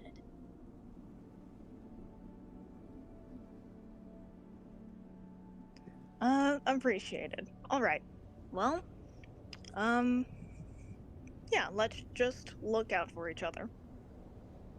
Mm-hmm. Starting with you taking the first shift, making sure that Bunny doesn't come in here to assassinate dear Hollin. Good night. All right. Have a good night. She curls into a little box ball on top of Hollin. Aw. Haley, did you see my artwork? I did. It's so They're cute. speaking. That's what I was imagining. They're communicating. Yeah. Well, yeah, you could just use them as like a couch.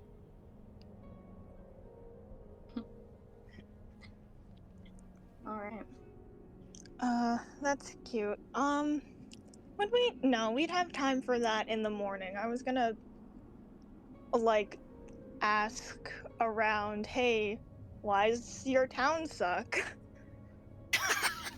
Yeah. Imagine going somewhere and saying that to people. Yeah. Oh god. Okay, yeah, is there but that can wait. anything left in the Juby Hollin room that needs to be covered?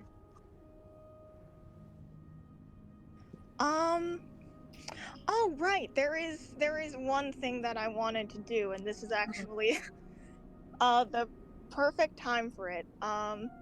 Juby is going to sort of take out, I don't know, like a little they're gonna take off like the pendant that they usually wear, and like just set it out in front of them. And they're just going to pray for a bit. Wonderful. You can feel that familiar warmth fill your chest, and although you are used to not getting a direct answer, as gods don't normally do that sort of thing, you absolutely can feel like your soul is like embellished. Yeah, that's nice. Jubilee is going to pray for better fortunes and better tricks to pull down the line.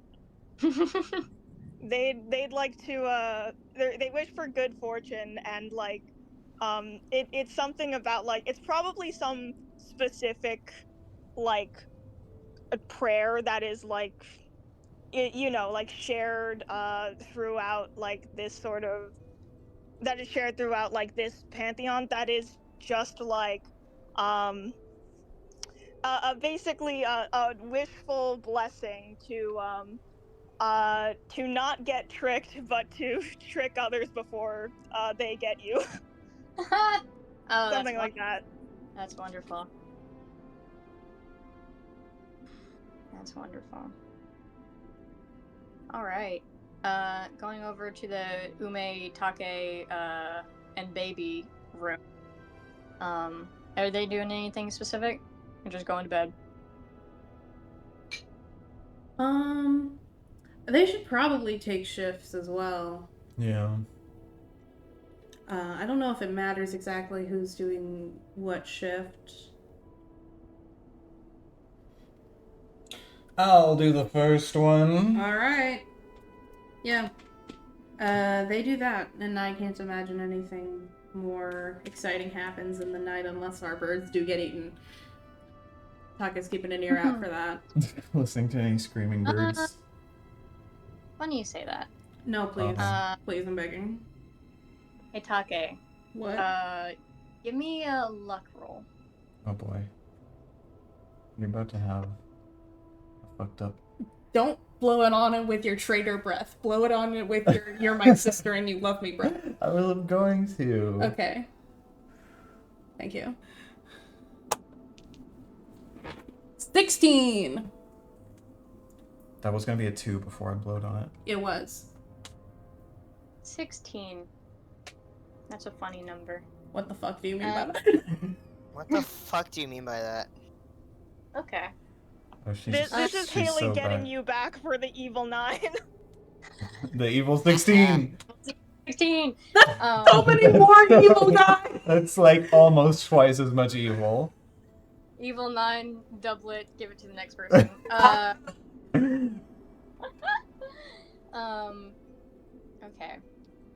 Yeah, we're just gonna play a scene real quick. As you kind of nestle into bed, I'm gonna assume Take's taking like the first shift. Abaddon nestles into bed and he looks up at you with his big eyes, big owl eyes, and he says,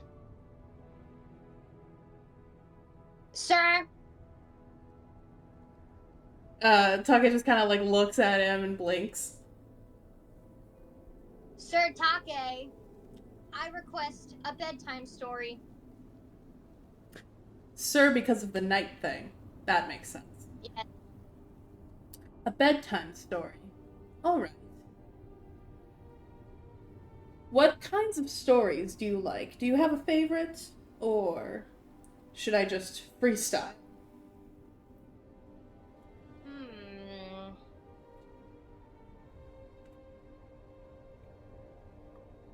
I haven't read much, so I think I like the ones with like like um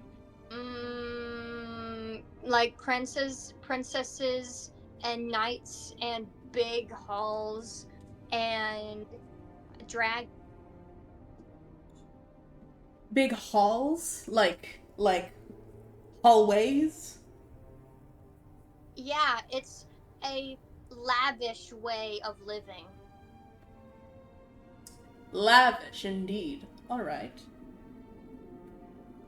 Well, long ago, there was a young prince. And he was next in line for the throne because his father, the king, had unfortunately passed away. And this young prince had a friend. She was a little older than he was, and she was great friends with her father, his father, gender, before he passed. This prince and his friend did everything together. This prince was very scared a lot of the time, because as the prince, he didn't have to do much. He had knights and loyal servants that would do everything for him. And he had a friend, his best friend, who would make hard decisions for him. But this only made him more scared, because he felt like he couldn't do anything. And more than anything, he was afraid of not being the king that his father was.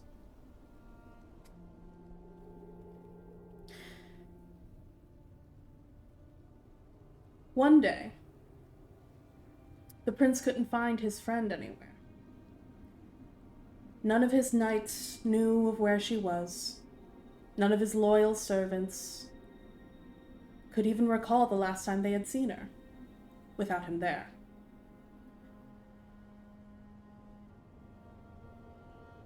And the prince only became more scared.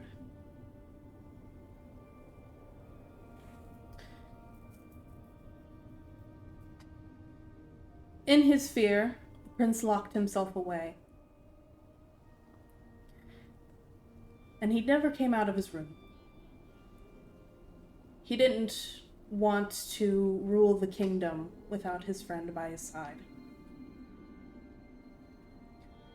He ignored all of the sounds from outside of his door, and he hid under the covers, waiting for his friend to come back.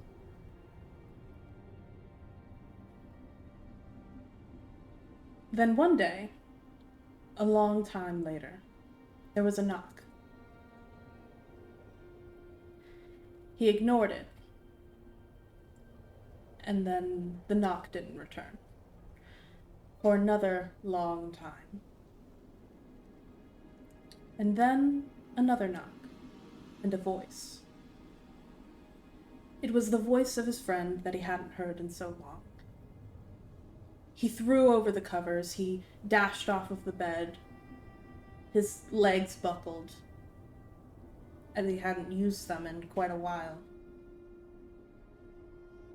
He ran to open the door, and when he did, his friend was standing there in royal clothes. Standing tall, whereas he had hunched over and become very thin. And he asked his friend where she had been all of this time, how worried he was, how scared he was without her. And his friend answered that in his absence, she had been ruling the kingdom. The people were safe. The knights were loyal to their new queen.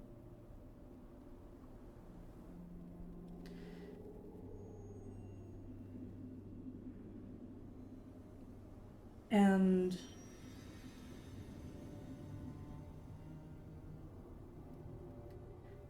well, the prince didn't have to be afraid anymore, because everything was being taken care of.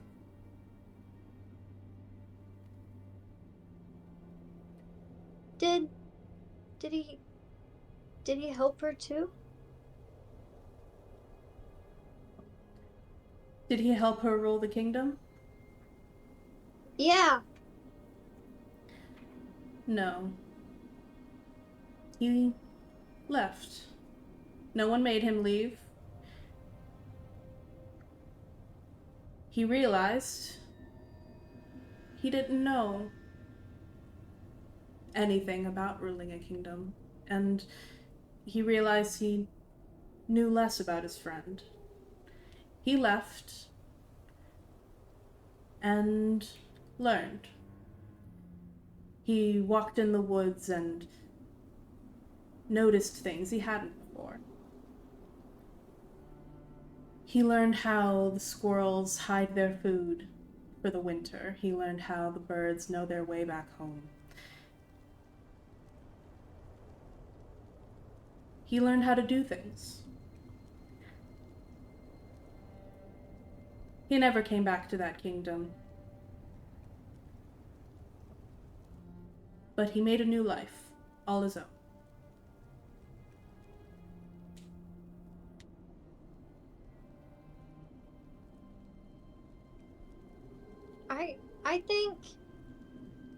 I think you're my friend.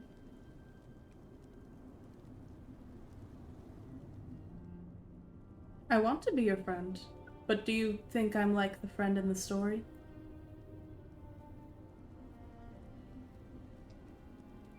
I think if it was you and me, we'd both rule at the end. Well then, Abaddon. If anything happens to me, I don't want you to lock yourself away and wait for anybody to come and save you. I want you to be right there, learning and growing, and waiting for me to come back. And then we can rule together.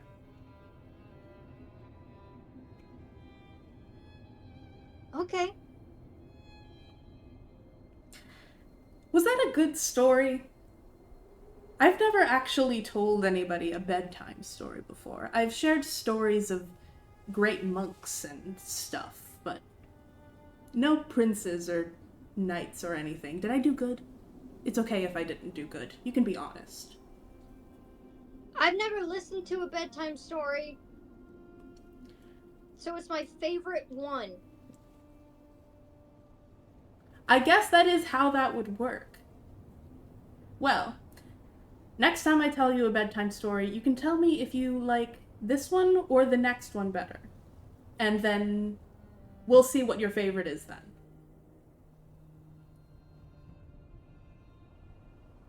Yes, sir.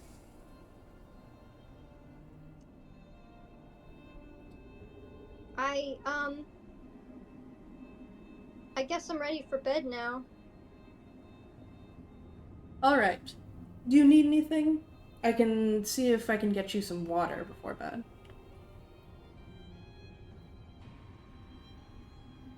No, I'm all good now. All right. Scream if you need anything. Okay.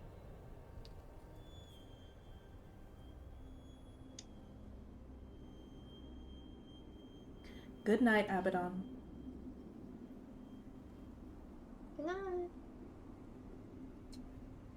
Take like looks over to see if Ume woke up when he yelled.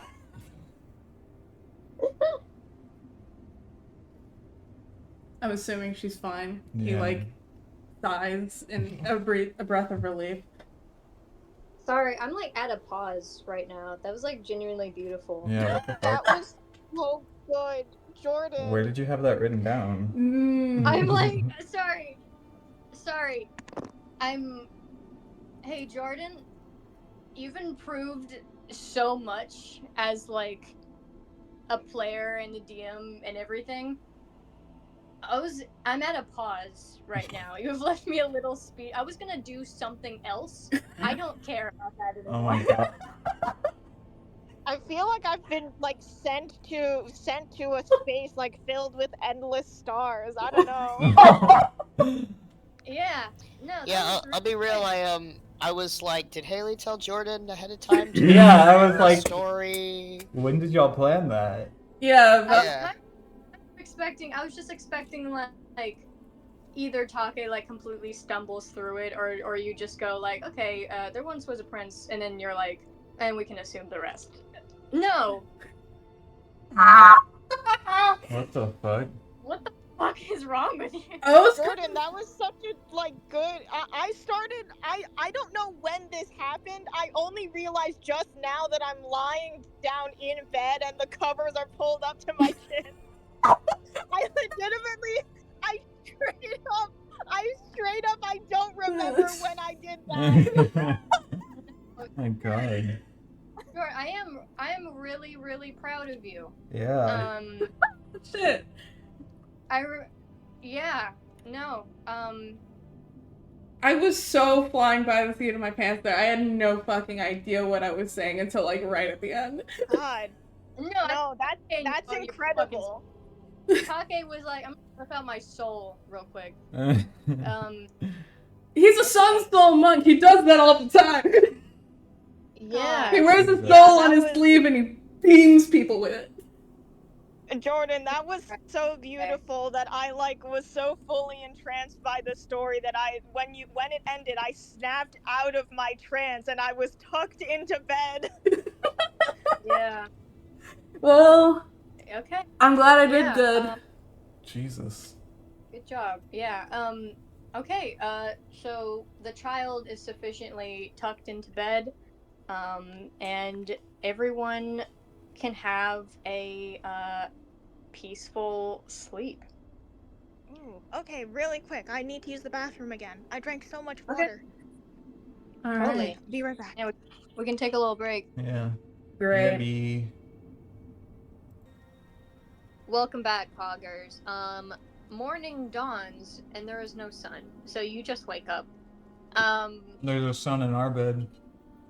There is a sun. And there's a sun in their bed. So there's a got sun. Yeah. One sun per room, please. Anyway, yeah, so you guys can wake up, you get a complimentary breakfast. It is meager, like clearly all from like cans. But it is served and it is complimentary. And you can tell that Barbara is trying her very best as she has like a stained apron and is just has like an awkward smile on her face, hoping that you guys can attempt to enjoy what she puts on the table. But yeah, day is yours, and you guys may do whatever. Wow. Let's go I want burn to the find building the down. Aarakocra. I think his name is Talon. Yeah. Yeah. I'm gonna find him. Yeah, can we go outside the inn and first of all, did the birds get eaten? Oh yeah, let's check on No. our birds. The Right. birds did not get eaten. You have the guy who you gave that silver to, just like petting them. And they seem to be enjoying that. Fuck yes. Take goes over to that guy and, like, is just like, hell yes. And then, like, raises his hand for a high five. My man. He kind of flinches, but he gives you a high five. That was very sad. I'm sorry for scaring you. It's okay, you know, you don't know who to trust these days, you know? That's so true. I hope you have a good day. Yeah, doing better now, man. That's so good to hear. This is my favorite character. Alright, I'll catch you later. Ask him his name. Oh, what's your name? My sister wants Steve. to know. Stephen B. Steven. Wait, sorry. Stephen What B? Stephen B? What I heard Is was there a Stephen different? crusty Stephen B. Steven B. What's his name? He says Stephen B, and Ume's like, okay, crusty Stephen. No. What was it? Stephen Beaven. Steven. Stephen Bevan. All right, crusty. Oh, we're so back. Stephen Beaven. What a name. I will not forget that. Alright, Steven. Oh, you don't want to talk anymore? What? No, I have things to do. I'm so sorry I can't stay, but maybe we can hang out tonight before I leave or something. We can get drinks. Oh, yo, man, I haven't had drinks in a hot second. Do you Ew, sounds gross now. do you have drinks here? You have drinks here. Alcohol keeps well. That's true. Also warms you up.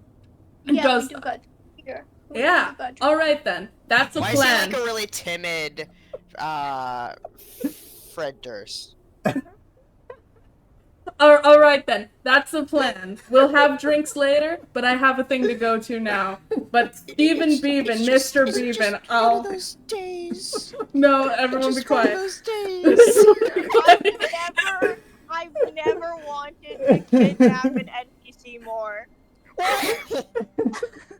Nobody heard your voice.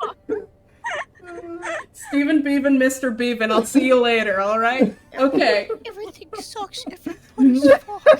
Don't mind my friends. Everyone's like laughing and making fun of them. Don't mind, they don't know what they're talking about.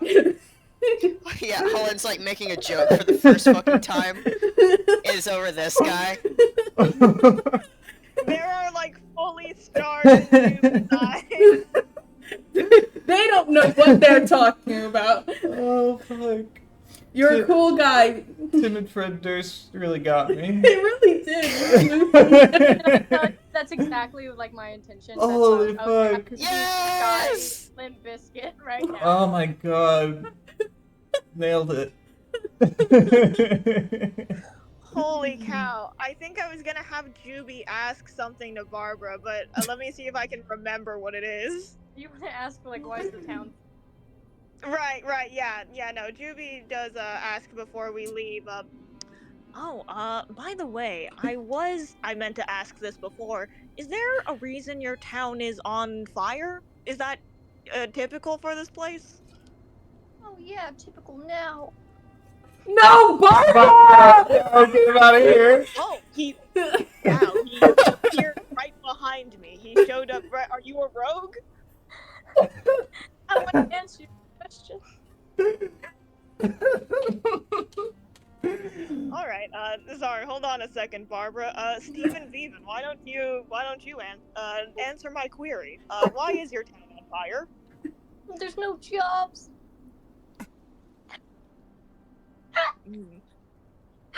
Is anyone in charge of this place, or is it all community run? Oh yeah.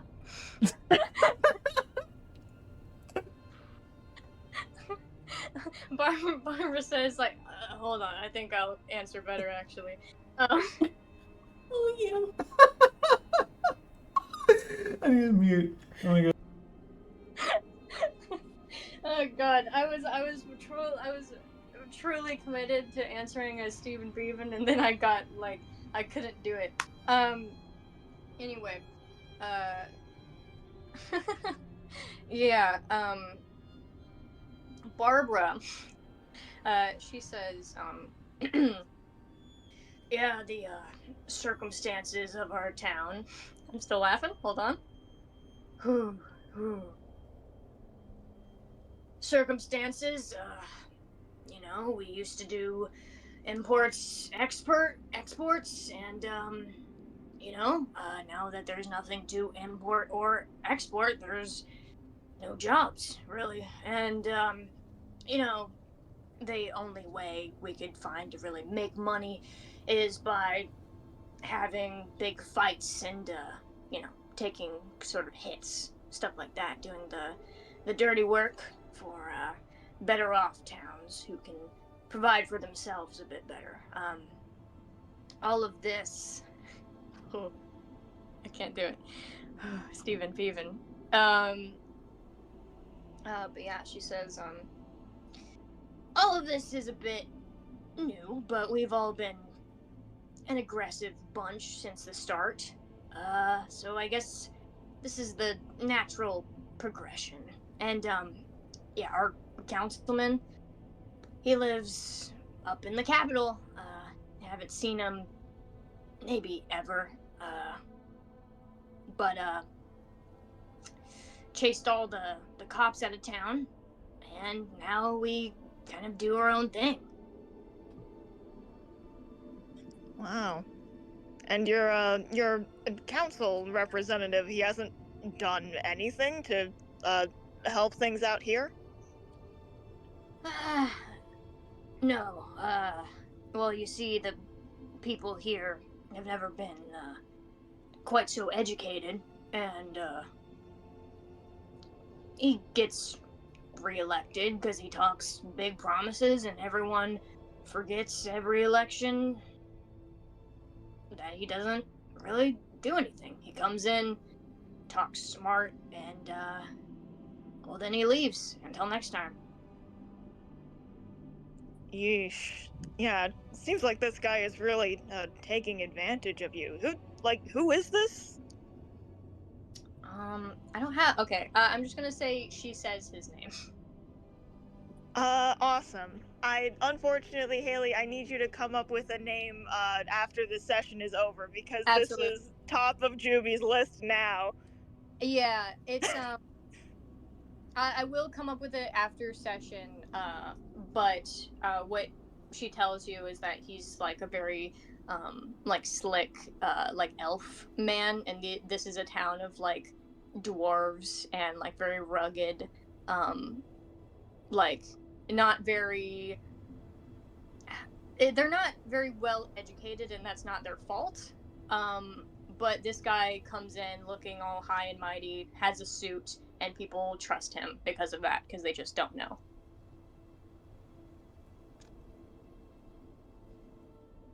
But yeah, if you want to refer to him, just be like Elfenstein. Awesome. So we have a Fiddlestein and an Elfenstein. Yep. Great. Yeah. Okay. Yeah. Juby will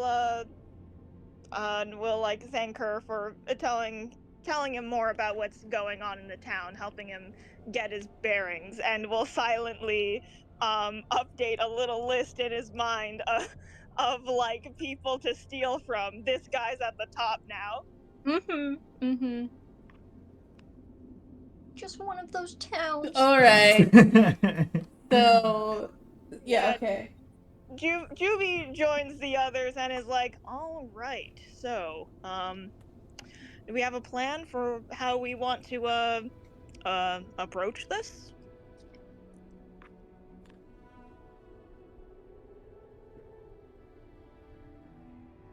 Sounds like a yes. We should lead with hearing about it from Barbara. I think Barbara is our in. Right. Yeah. Also, Holly, what is your friend like? Remind us. Shit. He's kind of shit. No.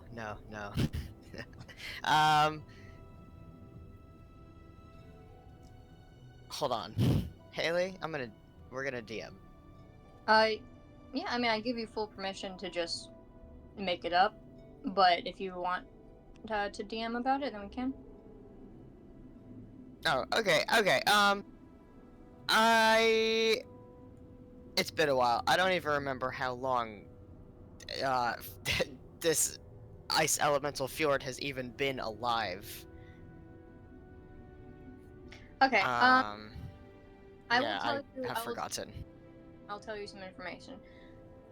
Fjord, ice elemental created by your father, who is a very good wizard, has been created about like a year ago to assist you on your first like diplomatic missions. So he's been alive for about a year,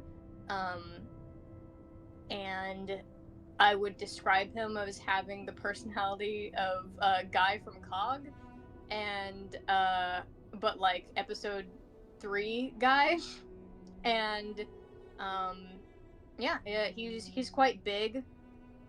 But yeah, you literally can do anything with his character. I don't care. Okay. Let me think about what Hollin would say then.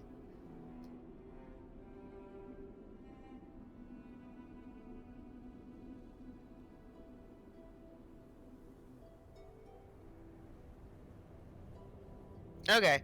I think he would just go, well, Fjord is my best friend. And he's very strong and important, and he's sure to recognize me. So, if it is him, then there should not really be a fight. Well, but of course the townspeople are still going to expect a fight. We have to do something to either appease them or to cut and run, as it were. I was under the assumption we would cut and run. Well, then I still believe we should go in with a plan.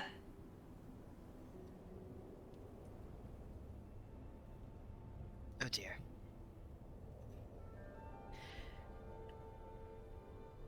You're right about this.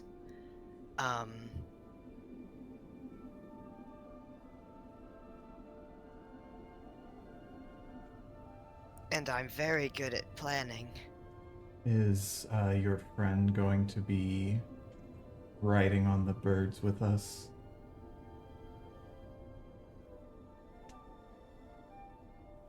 Oh. Or maybe he's a particularly fast runner. Yeah. Sorry, I just imagined that. Can he, DM Haley, can he, like, be summoned and unsummoned and, like, change shape? Because he's an elemental? No, he's a guy. He's a guy. He's a I would guy. say that he probably could, but your dad would have to do that. Like, Yeah. Fjord doesn't have much control over his own appearance, I would say. Okay.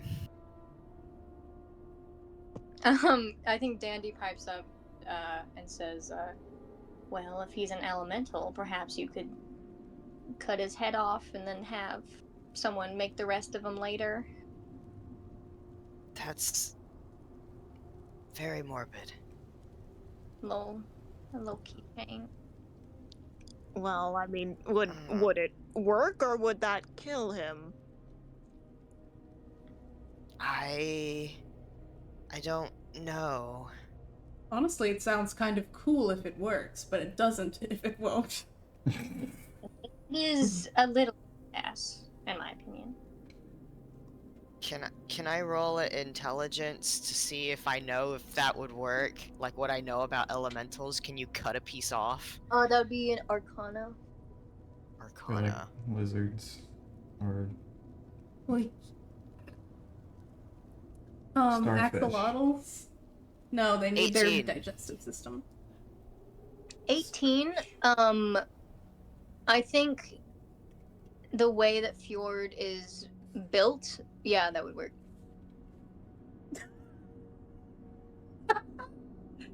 We can lollipop chainsaw this. Oh my god.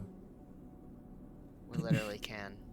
I think Oh my you, God. Hollin, have like because Fjord is meant to be a bodyguard specifically. I think you have seen him in like magical training, which your father would probably call like diagnostics, just to see how his magical creation is doing. I think you've seen his head like fly completely off, and he's fine. They just put it back on. Wow. Does it seem like it hurts? Fjord doesn't seem too bothered by anything. Wait, if that works, we could cut his head off and look like we defeat him, and then we leave and he's cool. He's always cool.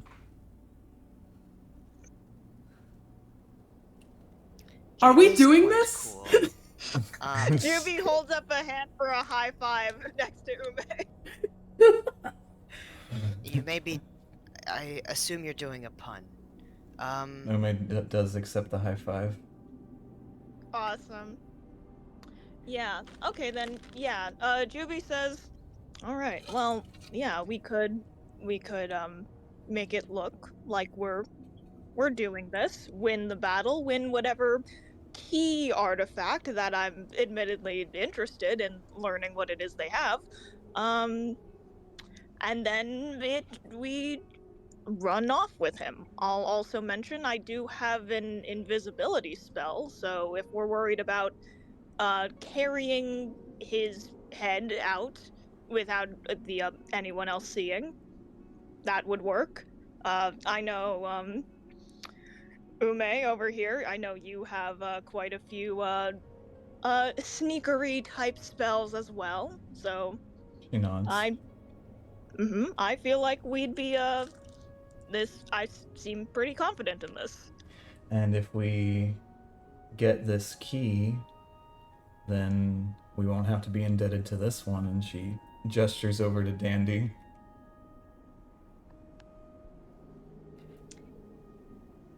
We could say we're taking the head as a trophy. Dandy narrows her eyes at Ume and says, "Now, what do you mean by that?" You are kind of holding that key over our heads. It'd just be nice to be relieved of that. Does having a detective around make you nervous, Ume?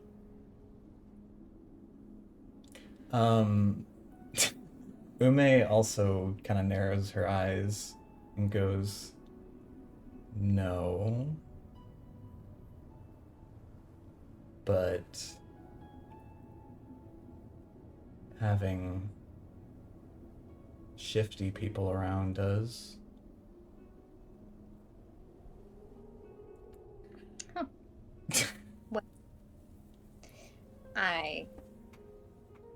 She kind of just like puts her arms out and like looks around as like a gesture to the whole group, and she's like, "Well, that's Ume's stance, just so everyone knows. Although I do find it funny to mention to point fingers and throw stones in glass houses, but I suppose that ain't the point." Well, it's not really about whose key is better, because if you imagine going to, like, a party and bringing a cake, and there's already cake there, it's not about which key is better, it's like, holy shit, 2 keys, right? Keys. Right. You know what I'm talking about. Yes, I do. You know what? I think all of these points are fair. You know, we all have our own motivations for things. But yeah, check out what this key is, if it's even something that would be relevant to any of us. That's also a good point. You're so smart. Yes.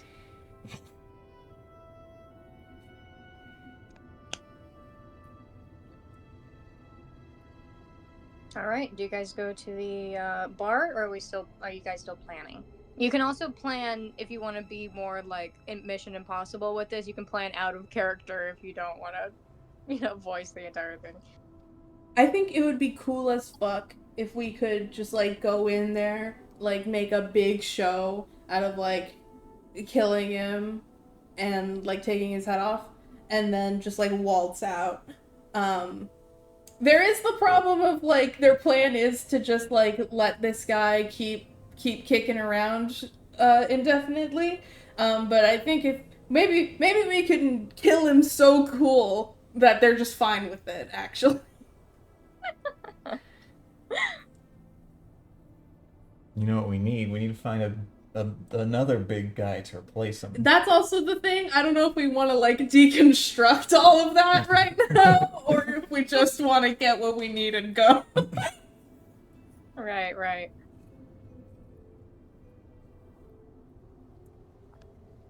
Well, up to you guys. Should ask what Stephen Beaven thinks about all this. No, we shouldn't. We don't need to go back to him now. You won't be able to take it. You specifically. Did someone say No. something? Oh my god.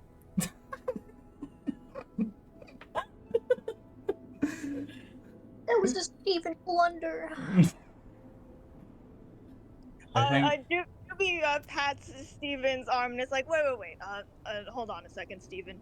I actually, before we get into this big tournament, I did just want to ask you, do you know, I was talking earlier with Barbara about, elections, stuff like that. Do you know who usually runs for office, for councilman? Other than the guy that you currently have.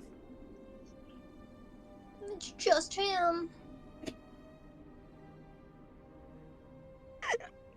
I think we have a bigger problem than him just getting reelected. He's running unopposed.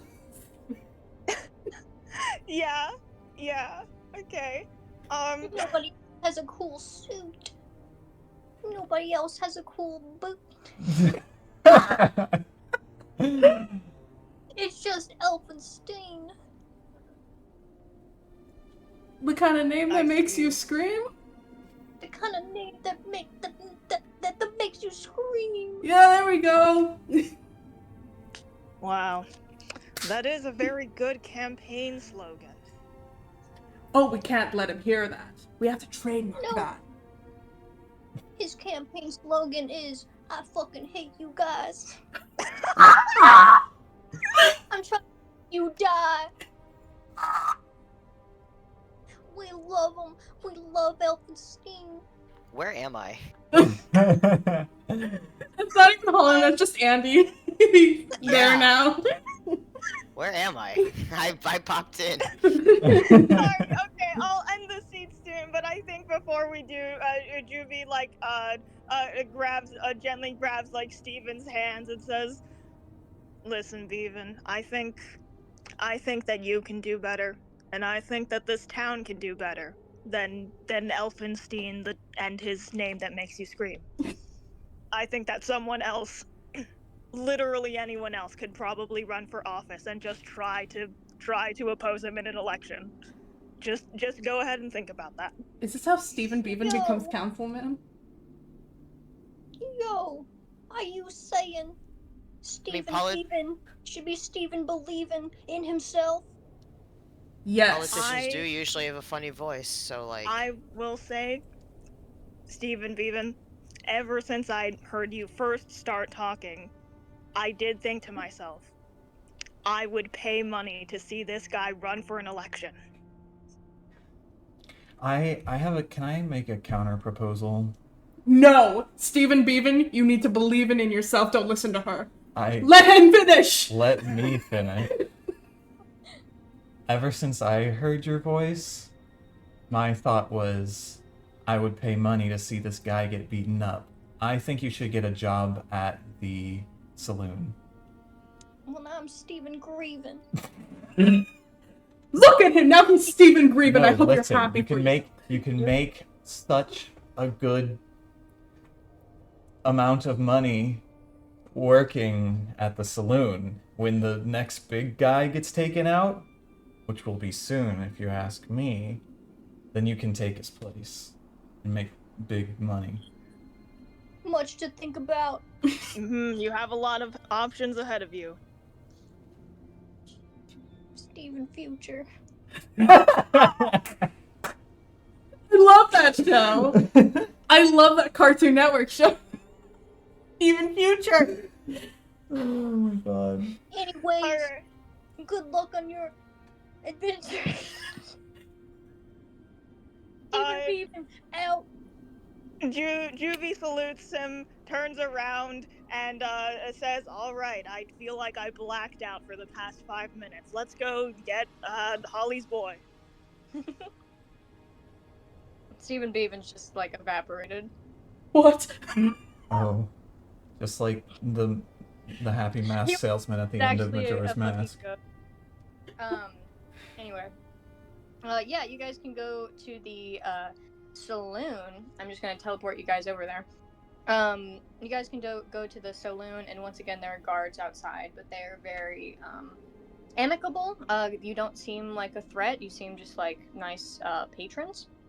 And walking inside, this is clearly the most populated and peaceful place, surprisingly. Not a single bar fight. It seems like everyone is entirely behaving. And at the bar itself, you see quite a large and scarred Aarakocra with an eye patch over one eye. And everything he says kind of ends with like a laugh, like he hands someone a beer and goes like, "Oh, all right," like it's a very like he's clearly putting on a little show while being like this tough guy. But yeah, plenty of seats still. It is very crowded in this place.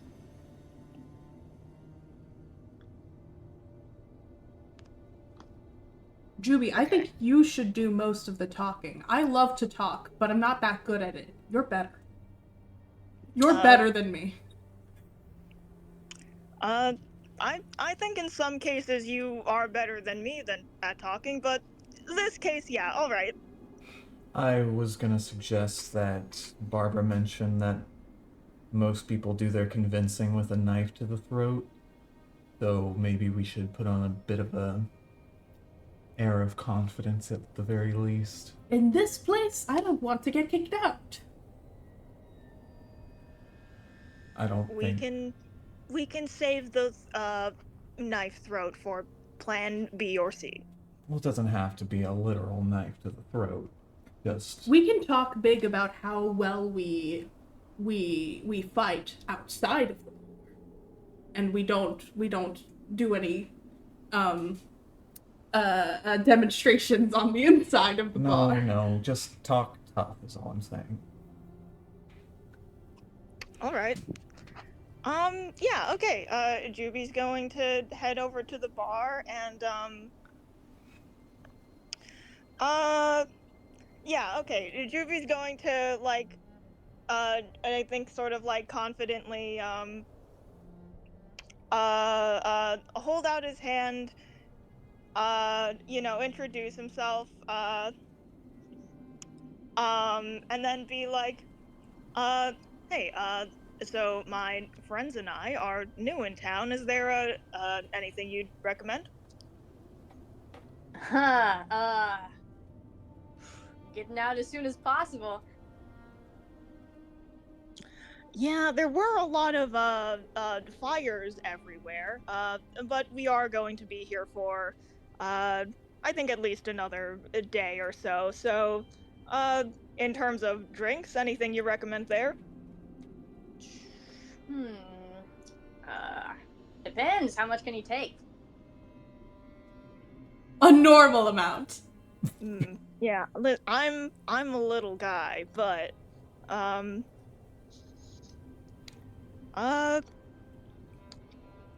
guess you know what? I like surprises. You can pull out anything. Pull out anything, you say? All right, all right. You ever heard of dragon's breath? Oh my god.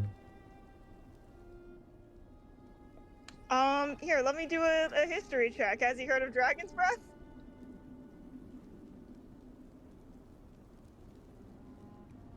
Ooh, I think I have heard of that. That's supposed to be pretty strong, isn't it?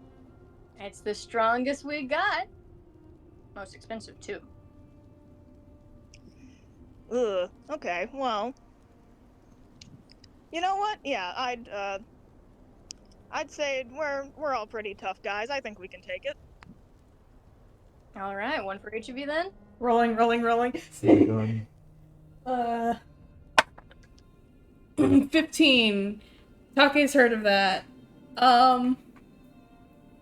Was that your history roll? Yeah. Okay.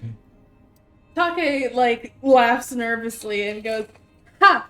I'll have whatever you can't handle, bud." And then just kind of, like, sits there trying to look normal and he's nervous. He kind of blinks at you. No, talking, like, about Juby. Like, whatever Juby can't handle. Sorry. Yeah, regardless, Alan looks at you and blinks at you. And then turns around, grabs a big, like, elegant glass bottle with, like, a glass, like, dragon that's crawling around it. And he pours, I'm gonna exclude... Did you leave Abaddon at home? I mean, at the, like, inn? This is a I bar. hope so. Yeah, left him with Stephen Bevan. I was kind of imagining. I would like if my NPCs could be a little out of the way right now, so if you want to leave them at the inn with, like, Dandy and Abaddon, then that would be fine with me. Oh, yeah. Okay. So he pours 4 shots, 1 for each of you.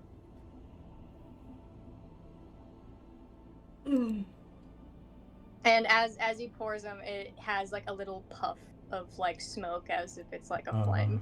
God. Oh, fun. Can I preemptively, like, prepare my mind if I don't do well on the Constitution roll to do like a willpower roll? See if I can, like, fake that it's not affecting me. That would be a performance roll. Performance. As I would find the Constitution to be, like, the will sort of roll.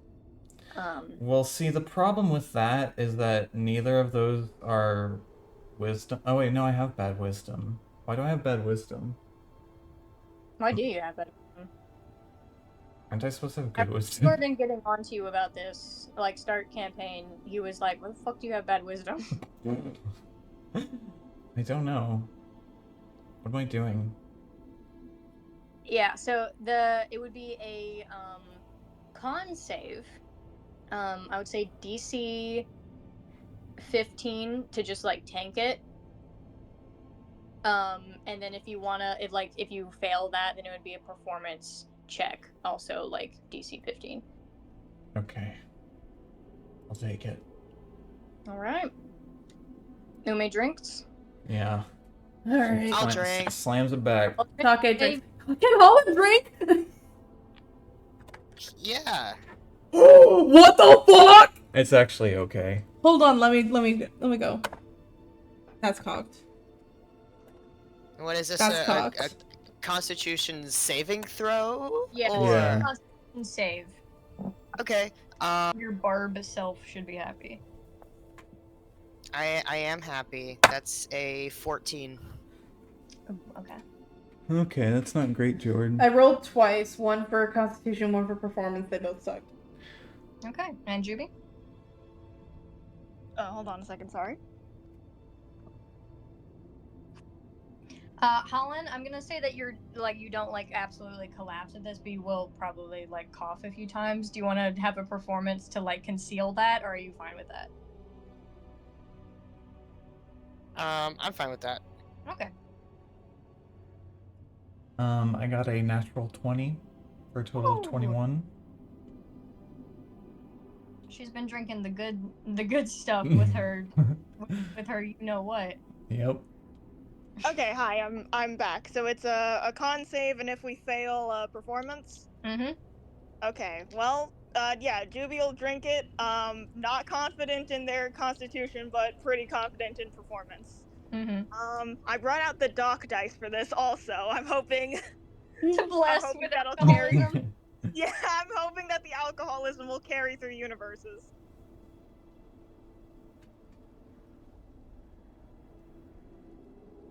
Not really. That is a 6 on the die. Oh. So I think 7 in total. Let's do the performance. The performance check you said? Yes. Okay. Come on. Come on, you're good at these. Take got an 8 and a 9, respectively. Ooh. That is a charisma is +3. That is a 17. Okay. Yeah, so going down the line of like highest to lowest, Ume, you are awesome. And you can just drink this and if anything, you enjoy it. And that kind of warmth in like your chest and stomach that it builds is quite pleasant for you. Then on to Juby, you feel like hell on earth, but you are able to conceal it with such a smooth smile, and you focus more on like pretending that you're okay, that the pain and like burning completely fades away by the time you can think about it again. Holland, I think that you have tried like expensive alcohol before, like you just have access to that sort of thing. You still are quite like young, so you not like it's not like you drank a ton. But you can down it and you can give like a few like polite coughs. Take, you take a sip and it's just instant like bunny like trying to like dislodge something in their throat. Already gotten onto the floor. Yeah. Very bad, very bad. Take puts this to his, like, even just the fumes coming off of the fucking shot glass already have him a little dizzy. It touches his tongue, it goes a little bit, goes down his throat, and it's already too much. He's like, oh, well, oh, well, oh, wow, Oh my! whoa, whoa, whoa. Oh my god. Talon would look at him and be like, "Ha! First time?"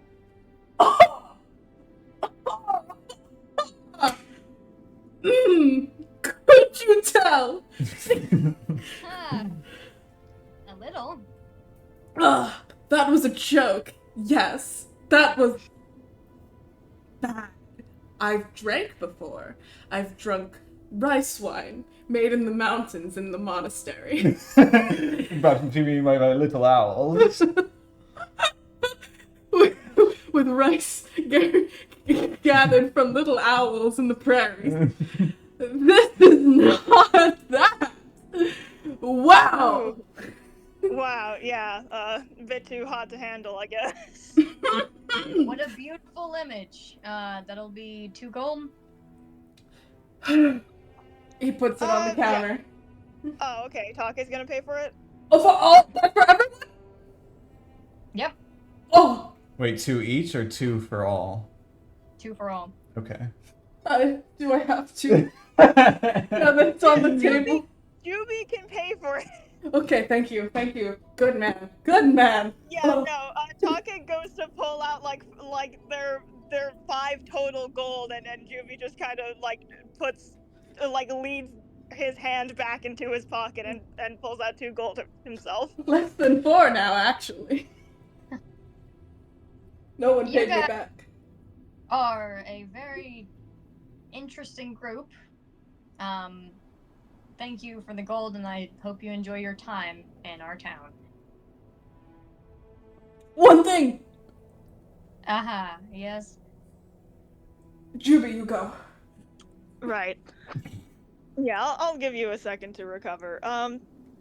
Yeah, actually, while we were staying here, we did notice, there were those, like, posters up on at the end of a big guy to fight, which sort of, led us here. Is there a way we can sign up for that?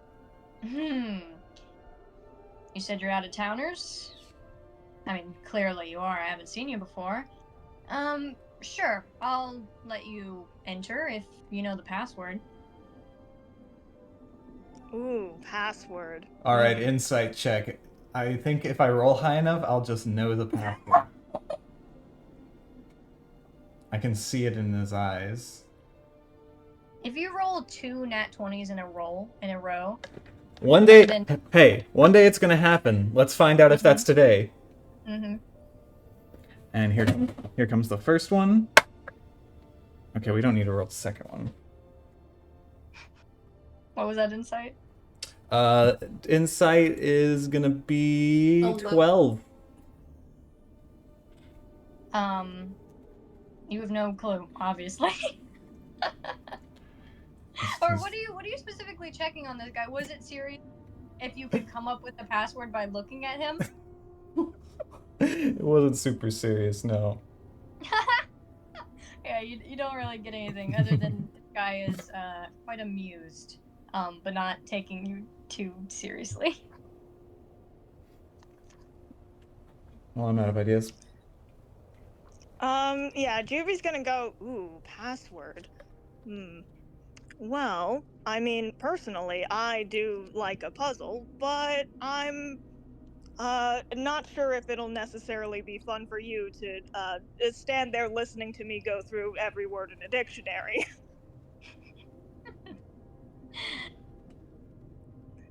Any other way we can get in, or should I start from A? Well, I do find you quite entertaining, but you can't blame me. I want capable people joining this sort of thing. He kind of like eyes Take. He says, let me give you something. Not a drinking contest, is it? Lord, no. There's this man who slighted me, stole my favorite dagger right off of me. If you can bring this dagger back, then I'll give you the password, and I'll let you enter. Otherwise, I can't imagine thinking your out-of-town group is capable enough to fight our big guy. Well, I mean, I think we would surprise you. I can at least promise that our friend over here is a lot better in a fight than he is drinking. Low bar. Very funny. You're a very funny man. I appreciate the kindness, Juby. It's good to know that someone will do right by me. If these drinks will not. I mean, I'm just telling the truth here. I've seen you in a fight. You're very impressive. You're just also a monk who probably hasn't had much alcohol, I assume. This is true. This is true. I do pride myself on my capabilities. I can shoot lasers out of my body. He can do that. It's extremely impressive. But if you want us to go find this dagger, we can go ahead and do so. Yes. Well, you'll know it's mine because it has my name engraved in it. The dwarf who stole it looks quite rugged. His name is Hardy, and he's got a tattoo of a eye on his forehead. And I guess he's around all the shady places, which It's kind of everywhere these days.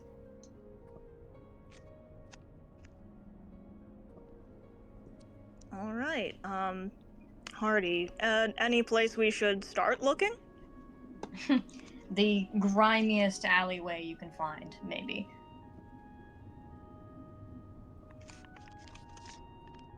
All right. We'll be on the lookout for a grimy dwarf with a creepy tattoo. Very nice to meet you, and I think we'll be back with that dagger sooner than you'd expect. I sure hope so. If you can benefit me, then I'll benefit you. He's cleaning the glass like a bartender. Okay, time to go on a fucking goose chase. Yeah, let's do All right. Us- The minute we are outside of the bar, Juvie like make sure that no one can see them from the window and just kind of like, oh wow, that was really oh god. It was the worst. Yeah, no, that was pretty, yeah, I wasn't lying when I said I'm a small dude. And just cast like a couple healing spells. Ume, how did you do that? I've known you your whole life. I don't know, it just wasn't. When did you do that? Just wasn't so bad.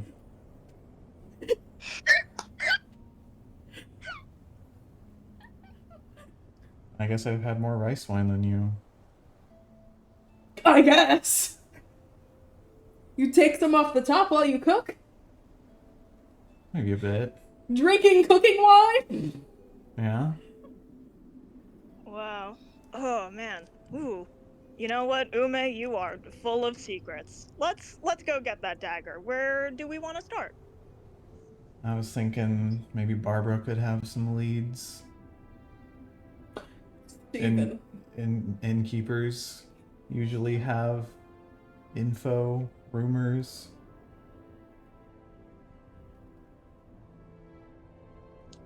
That's very true. Let's start there.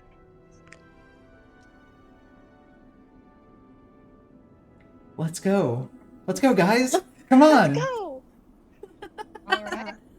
This was a fun interaction. I like letting Juvie talk. I like Juvie talking. Yeah. I like it with the dictionary. That was funny. That was so That's good. very clever. Holy shit. I love Juvie. Yeah.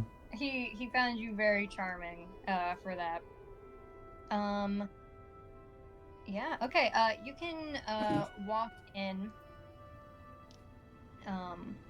You can walk in back into the inn, and Barbara can greet you once more.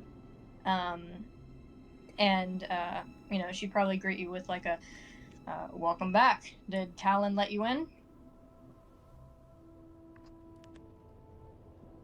It turns out we need a password, and he'll only tell us if we get a dagger back from another dwarf named Hardy. That fucking jackass. Talon or Hardy? Hardy. Talon, he's perfectly fine. But, Hardy, he... unaffiliated with any gang specifically. He's just one of the strongest. Big on, mugging. Taking anyone who looks like they have something valuable, and he just crawls out of the woodworks, ready to take it. Juvie, hums to themselves and, slowly turns their head to look up at Hollin. What? So you want me to just stand in an alleyway and wait? Well, I didn't say anything. You said it with your eyes. Now that you suggest it, that would be a pretty good diversion, perhaps. Hollin frowns, but like in a knowing way. I mean, only if you want to. We have different things we can try. I'm frowning because I know that it's a good idea. Oh, Hollin, there's no need for you to worry. You are, of course, strong enough to take care of any wily dwarf that comes over to gank your stuff. Sorry, say that one again. To gank it. To gank To his stuff. gank it. To gank it. It's a verb. Gank it. Are you sure? I'm sure. It must be a verb. I used it as one. You've used it enough that you've convinced me. See? It works. And isn't that what all language is at the end of the day? Just ganking concepts from the ether? I'm a fan of it now. I think I'm also a fan of it. Hollin, I think you can defend yourself from anyone who would try to gank you. Okay. Yeah, probably. And of course, we'll also be there. Yes. To help from the ganking. Yes. We would never abandon you to be helplessly ganked. But you wouldn't be either way, obviously. Ganked. Obviously. Ganked, yes. Okay. That's... yeah. Okay, that's yeah. It just puts his fucking head in his hands, like... So, am I getting it right that the plan is for Hollin to stand in an alley looking rich and gankable, and we wait for... Exactly, he's really good at it already. We wait for Hardy to show up, and then proceed to then gank him instead, or... You look rich is what it is. Because you are. You've been looking less rich lately, if that makes you feel better. It doesn't. I'm sorry. That's okay. Alright, I will go stand and look rich, and then tear him to shreds with my claws and teeth. Oh, I was thinking I could maybe, like, sneak up behind him and relieve him of that dagger. Perhaps not to shreds, maybe a pulp? Whichever you prefer. I think a pulp at worst. Maybe some heavy bruising. Pulp would be more damage than shreds, I believe. Would it? Yes. The pulp has been grained so fine it's almost like a powder. You make a strong argument. To shreds it is.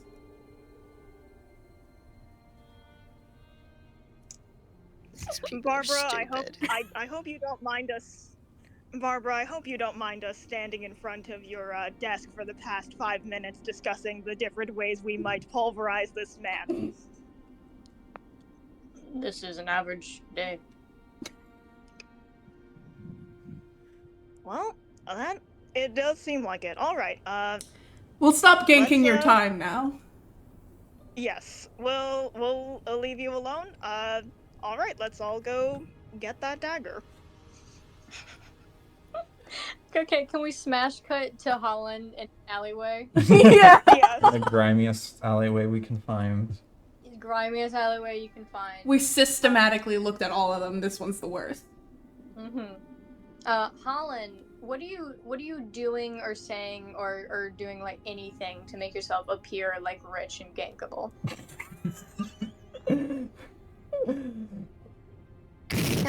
We've moved on from submissive and breedable. Now it's rich and gankable.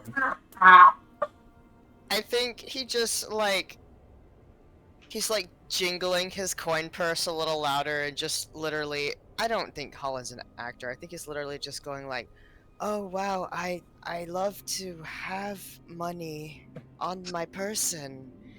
There's so much. I don't know what to do with it. I hope I don't get ganked. This Like standing, like like when like a cat like kind of stands on its hind legs but not fully, and it looks really awkward. It's kind of doing that.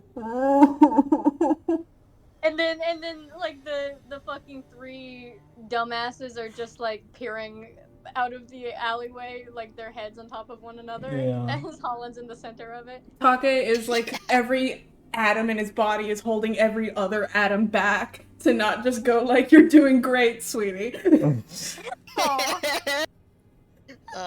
Yeah, he goes, "Oh, I love to have money," and Take under his breath is like, "That's good, that's good." I'm gonna do Wallet. I think a wisdom save or some kind of charisma check to not laugh. Mm-hmm. Or maybe just roll stealth. Yeah, roll stealth. Fantastic. 17 on the die, and I'm proficient in it, so it's probably like a dirty 20 or something. Oh, damn, good art, Andy. Oh. Thanks. Aww. Hollin looks badass as fuck. It does. He looks so And gankable. By design. The thing with Andy is that because he's a literal character designer, his character is gonna look badass as fuck no matter the situation. I at least hear there's a canon reason for it. Yeah, He's the one to go in the alleyway to get ganked. Yeah. It looks awesome. Thanks. Yeah. Hmm. What's that, Jordan? Nothing. No, go ahead. No, hold on. I'm doing it. What? What did you type in? Letter? Regional. Regional? Yeah.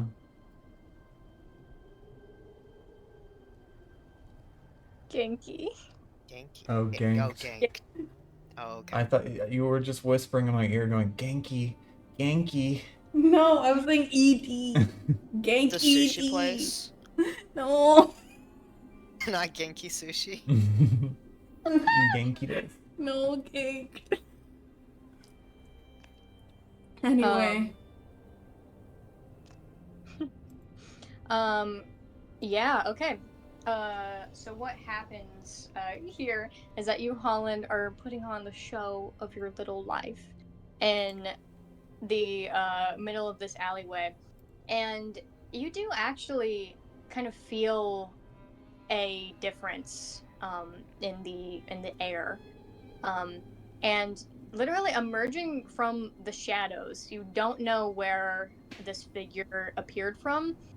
You do see a dwarf with a kind of like cloak made of like leaves over him, and as you kind of turn around, maybe just looking at him in the corner of your eye, you can see that he has an eyeball tattoo on his forehead, and I think he will speak, the kind of air getting even colder as he gently approaches, emerging from the shadow and developing a form.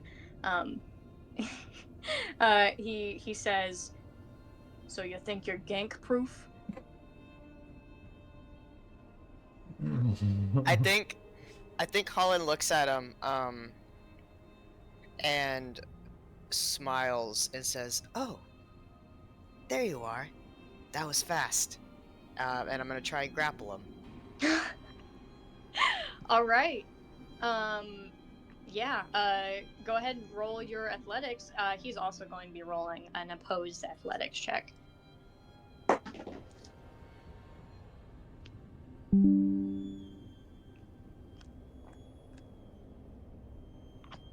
19. Nice. I'm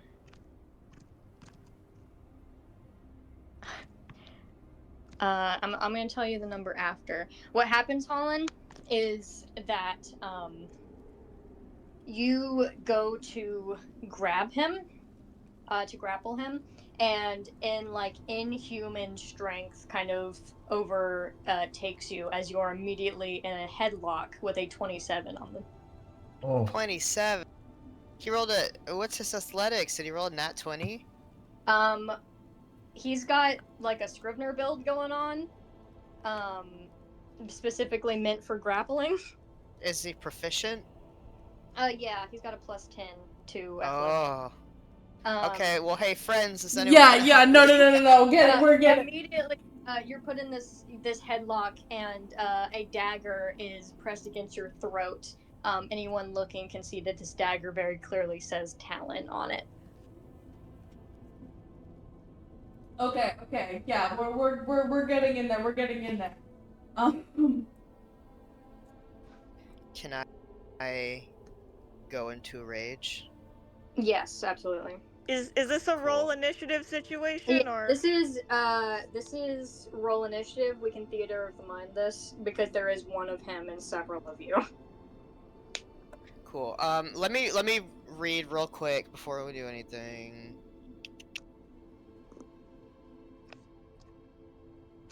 that's art. Sorry.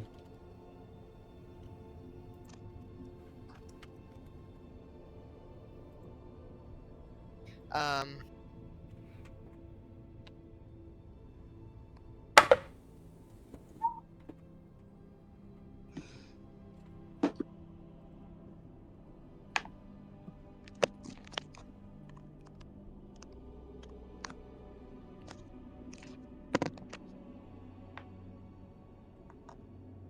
Lots of pressure Okay. with a 24 initiative roll. Okay, I'm gonna do tail. My rage.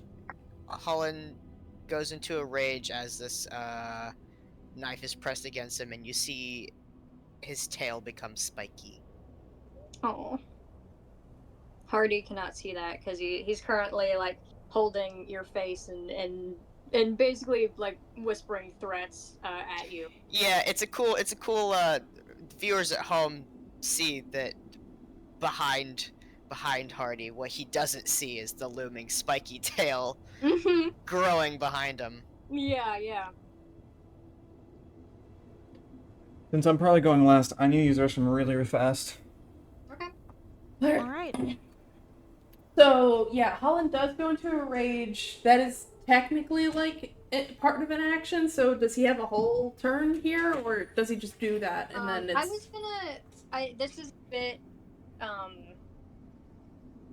This is a bit like me making the decision. I was just gonna play that like that was like a prepared thing, and then we can just.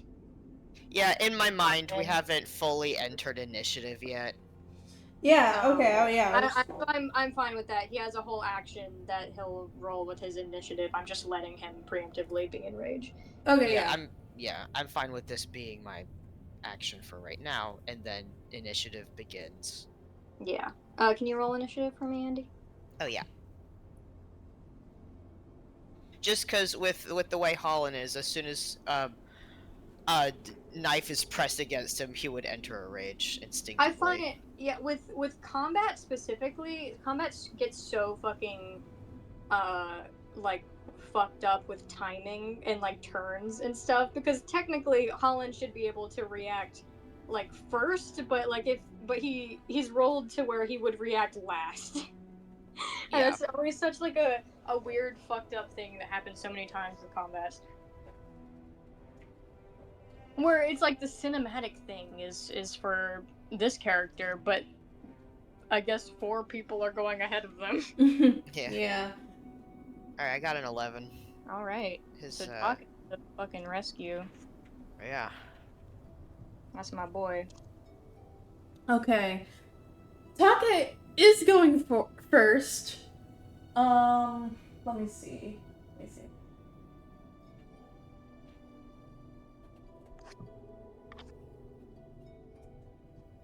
Okay.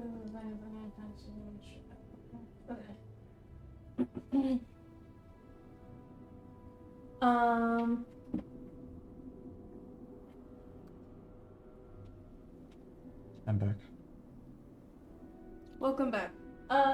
Okay, yeah. I think we're less than 30 feet away from this guy, I'm sure. Yeah. Distance is no question here. You can get there in time. Okay. Take is going to spend a key point to use Radiant Sunbolt twice. So let me just there. So yeah, he is going to he's gonna show up, extend both of his palms fully fucking Dragon Ball style, and from each palm is gonna be a Radiant Sunbolt. I'm gonna roll the hit now. Okay. Does an 8 hit? No. Alright. Does a 12 hit? No. Fuck, he misses. Less of he misses, and I think what you see is that cloak of his seems to be like sentient in some way, as it like moves to block your sun rays. Doing the Gara thing from Naruto. This isn't fair. I can Dragon Ball Gara. This doesn't work. And the next would be Juby. Or do you want to do anything else, Take, or is that all you got? I mean, that was his action and bonus action, so since we're Theater of the Minding, I don't know if Take wants to close the gap while he's got a knife at his throat. Yeah. So I think he's just gonna sit and wait for now. Unless somebody thinks it'd be a good idea to do otherwise, but otherwise, he's fine. That's it. Okay, Juby. Fantastic. Juby is going to cast Command. Okay. That is a Wisdom saving throw from this guy. Good thing this guy's wisdom is not great. Ha! Does a 2 pass? I don't believe it does. In which case, Juby like sees that this guy has this like crazy cloak that's like moving and blocking everything.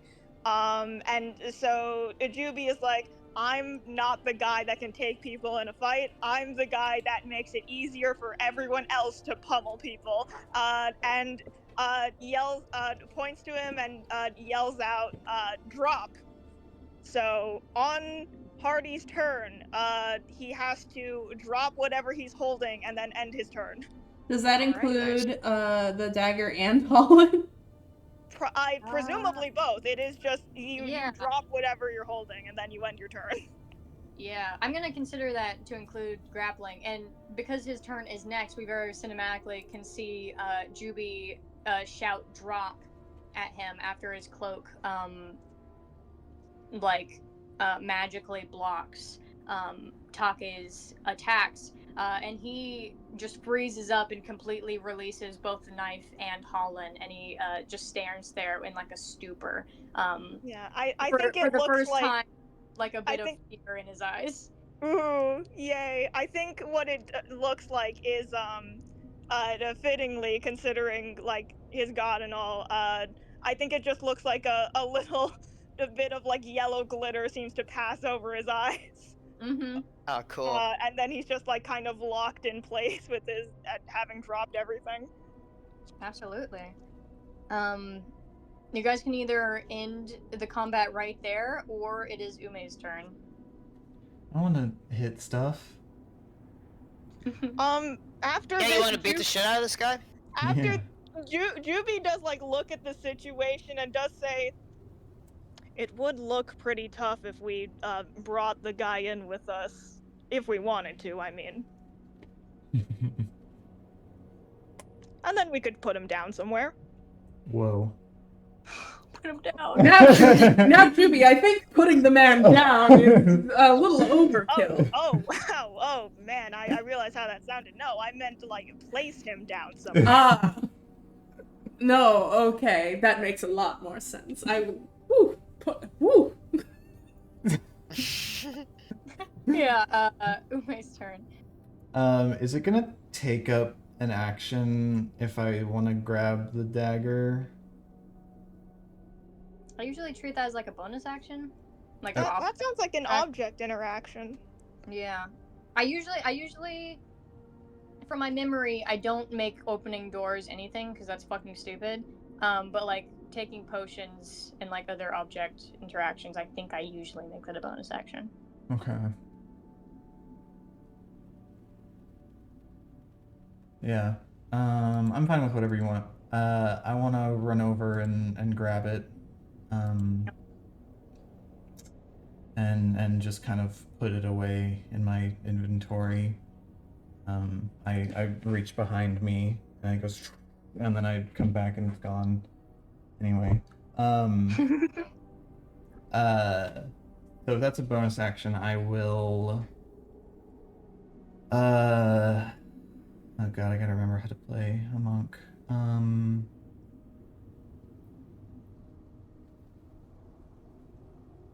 Okay. Yeah, I'll just wait, how do you? No, everything is as a bonus action. Okay. Yeah, I'll just hit him with my fire quarterstaff. All right. His DC is 15, or AC is 15. Okay. No sweat. Sweat. That's an 11. All over myself. At the... Well, never mind. I'll just hit his cloak or whatever, I guess. Yeah, his cloak seems to be like a very powerful magical item, as it like just twists and turns around his body to block these hits. But it's a fire quarterstaff. Does it catch on fire? Oh. It doesn't. Oh, it extinguishes your fire. No. It dulls your sparkle. No. Well then, I guess that's it. Okay, then that's gonna be Hollin's turn. Yay! You've been released from your arm prison.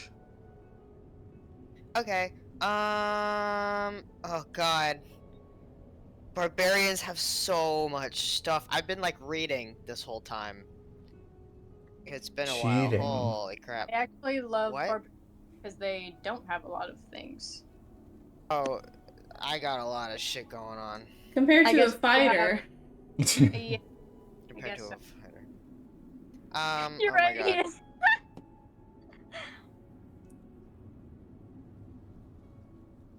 Okay, hit him with my spiky tail, All right. which is Okay. gonna be a D8 piercing damage. Does it just hit? No. I have to hit it. You have to make sure you hit. Yeah, okay. Okay, 23 to hit. Yeah, that hits him. And so, I add my strength and rage damage to this Yes. attack? Okay, cool. Unless your tail works differently, I don't know how that works specifically, but yes, that is how barbarian damage works. Okay, that's gonna be 15 damage. 15 damage. Yeah, I rolled an 8 on the D8. As Cloak is busy,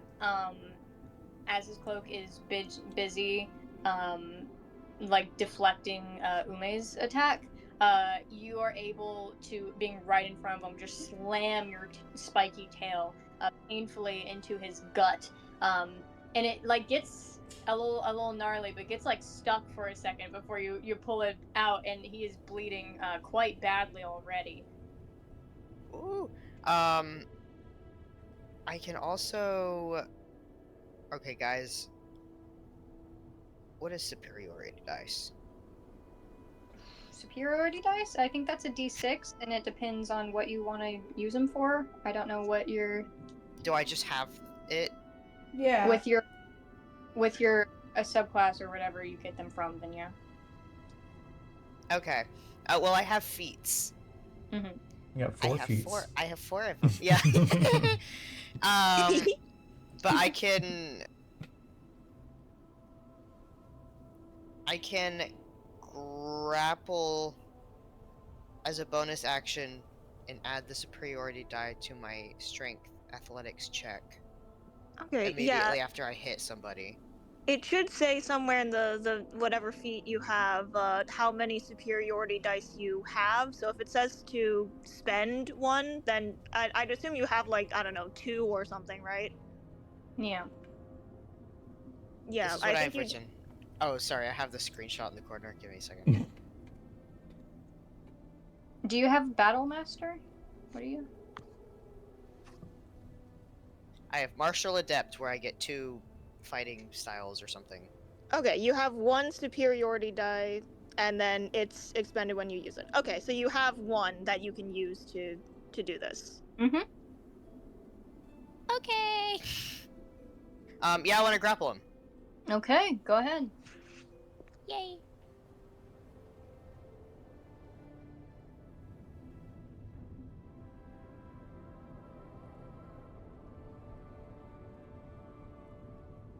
Oh my god, hold on. There's so many numbers, it's been months.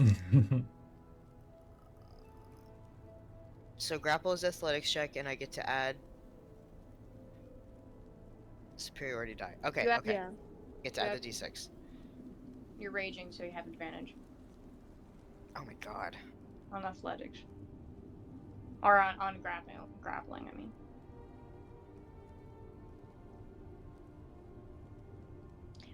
So Okay, fun. well that's a 24.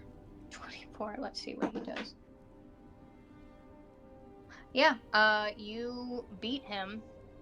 How do you grab him? I think I pounce on him. A big pounce. A big So- pound. Yeah. You pounce on him, and immediately he's like crushed under your crazy weight. And he just immediately starts begging, where he's just like, "Hey kid, hey, we don't need to do this. We don't need to do this at all." You got ganked! Yeah, he's sweating, and you can see his cloak is just like pinned underneath him, just like writhing. Cool. Yeah, Holland's just gonna keep him here, and whoever can grab his knife. I don't have any more actions, or else I would try and knock him out. So. Yeah, I already grabbed it. Oh, great, perfect. Yeah, so he's completely flattened underneath you, helpless. Alright. Knock him Great. out. Yeah, Holland's gonna like look at the rest of y'all, be like, all right, well I got him down. You do the rest. Yeah. Taka is next.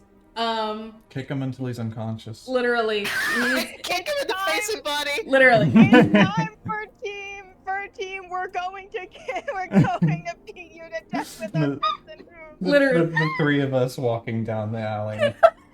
You said that he's flattened under Hollin, and I was like, oh good, that's kicking height.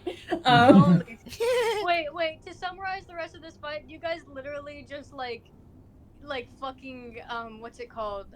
Like delinquent, just like kick this guy Like from JoJo. Like Yeah, the 3 of exactly them. like from JoJo's. Yeah. To add to the effect, Juby does have in their inventory a crowbar. Oh my god. Yeah, I think what literally happens. You guys are just beating the shit out of him, and you're beating him so bad that it skips his turn every time you guys beat him up. Until he's he is unconscious. He is just getting absolutely destroyed. Like a mother and child walk past the alleyway, they look and then just like shake their heads and walk away. No, It's this like- is justified. Trust me. He Still tried good to kicking. get us Good first. guys. It was a good guy. Trust me, this is justified.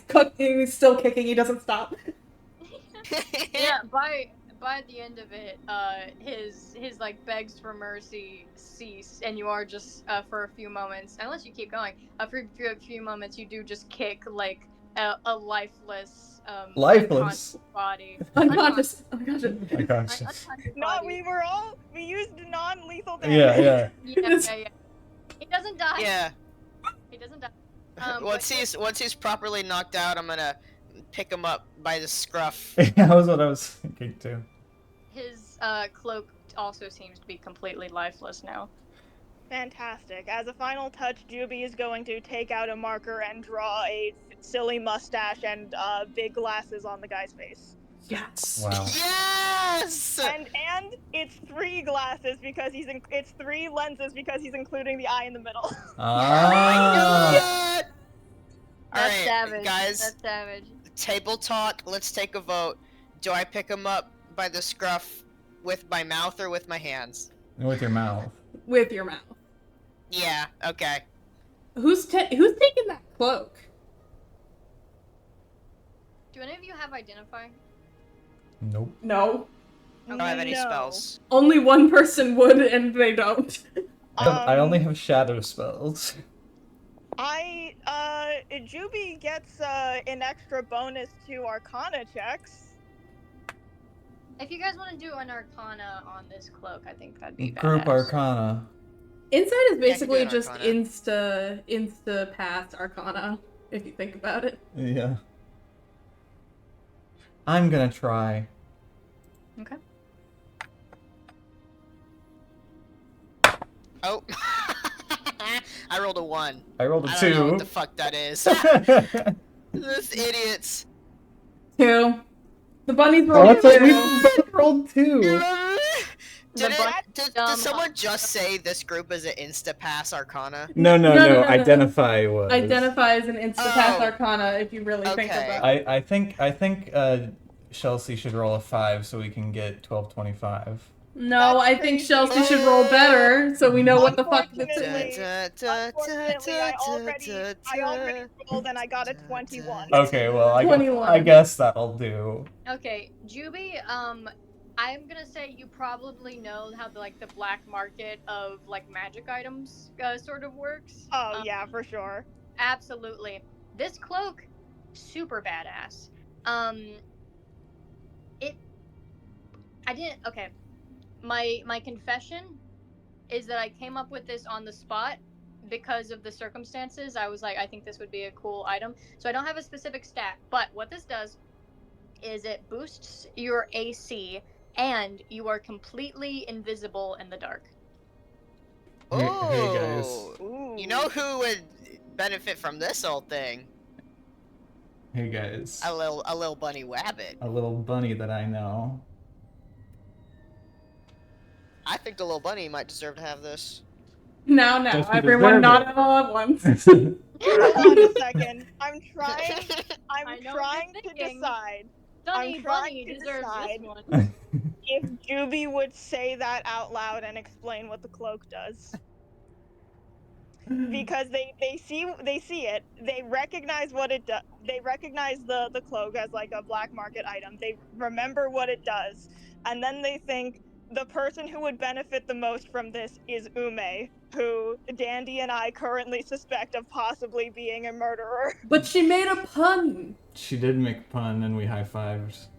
Yeah, she did make a pun and we high-fived. Dandy also said, "Hey Juby, you're very charismatic and cute. You can probably get her alone."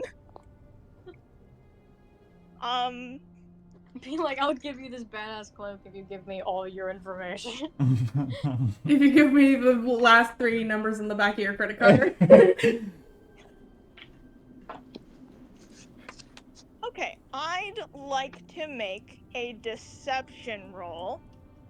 And what Juby is going to say is, okay, I do recognize this cloak. It is a pretty powerful one, but I think I'm gonna hand this over to Dandy first. I think she'd recognize more about what it does than I would. And I'm gonna roll deception. You roll a deception. Anyone who thinks that's sus, roll an insight. I'm rolling insight. I need to pee real quick. You don't have to pause. I will be quick. And you don't have to mute? Oh. So I rolled a 0 on insight. Literally. What's that? A 14? Don't spoil it. I want to hear Chelsea's first.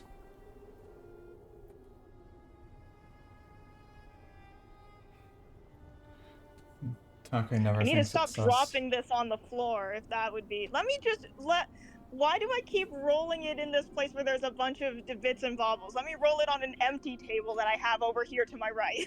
Sounds like a good idea. There we go. Actually rolled it. Oh, okay. That's a 12 on the die. I plus 5. Damn.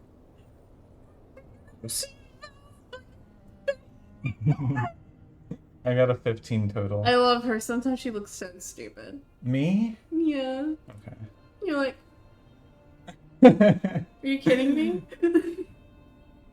Chelsea, so you said 12 plus 5, so 17? Mm-hmm. Yeah, and I rolled a 15.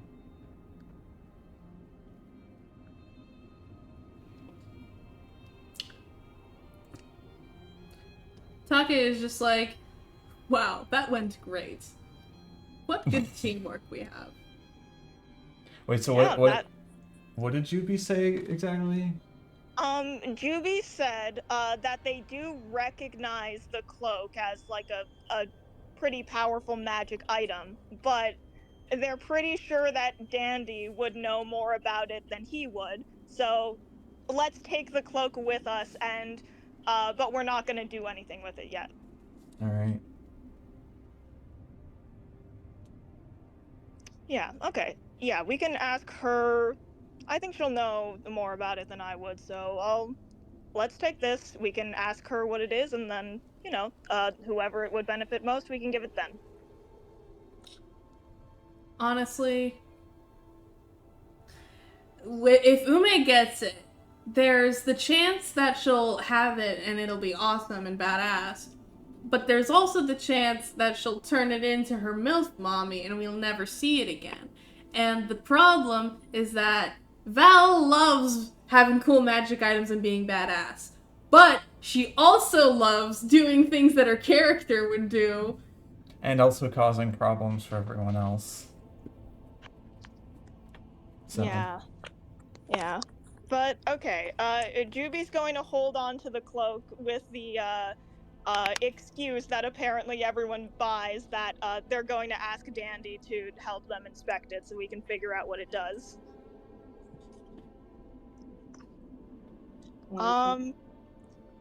Awesome. And then Juby will say, in the meantime, we have this guy, we have the dagger. I don't know if Take, you wanted to present the dagger to our bartender. It probably would make you look a tad more capable. Mm-hmm. That you is... can. Juby kind of like nudges talking. It's like you can like throw the dagger into the like top of the bar so that it sinks into the wood. I don't know. Well, do I hear that, or are you like whispering it to him? No, Juby is suggesting this as something that would look really cool. Well, yeah, but is this like just like a casual like? This should be audible. Okay. Yeah, this is casual. He's saying this to like everyone. Ume's just like, I don't know about that. The thing, okay, first of all, that suggestion, very cool, but her aim is a lot better than mine. Yeah. Second thing, it would very much make me look cool, and that would be beneficial to the group. But it feels dishonest. Well, now you're making me want to throw the knife. I don't know, maybe you should. I mean, I'd say we all put an equal amount of effort there, especially at the end, towards knocking this man unconscious, so... Very much so. But, Ume, you are the one who stole the knife immediately. Stole it back, of course, but retrieved the knife initially, so... Could potentially be the most honest, if you did that. It is a competition. The competition. To see who would be more honest by handing the knife over. I am pretty honest.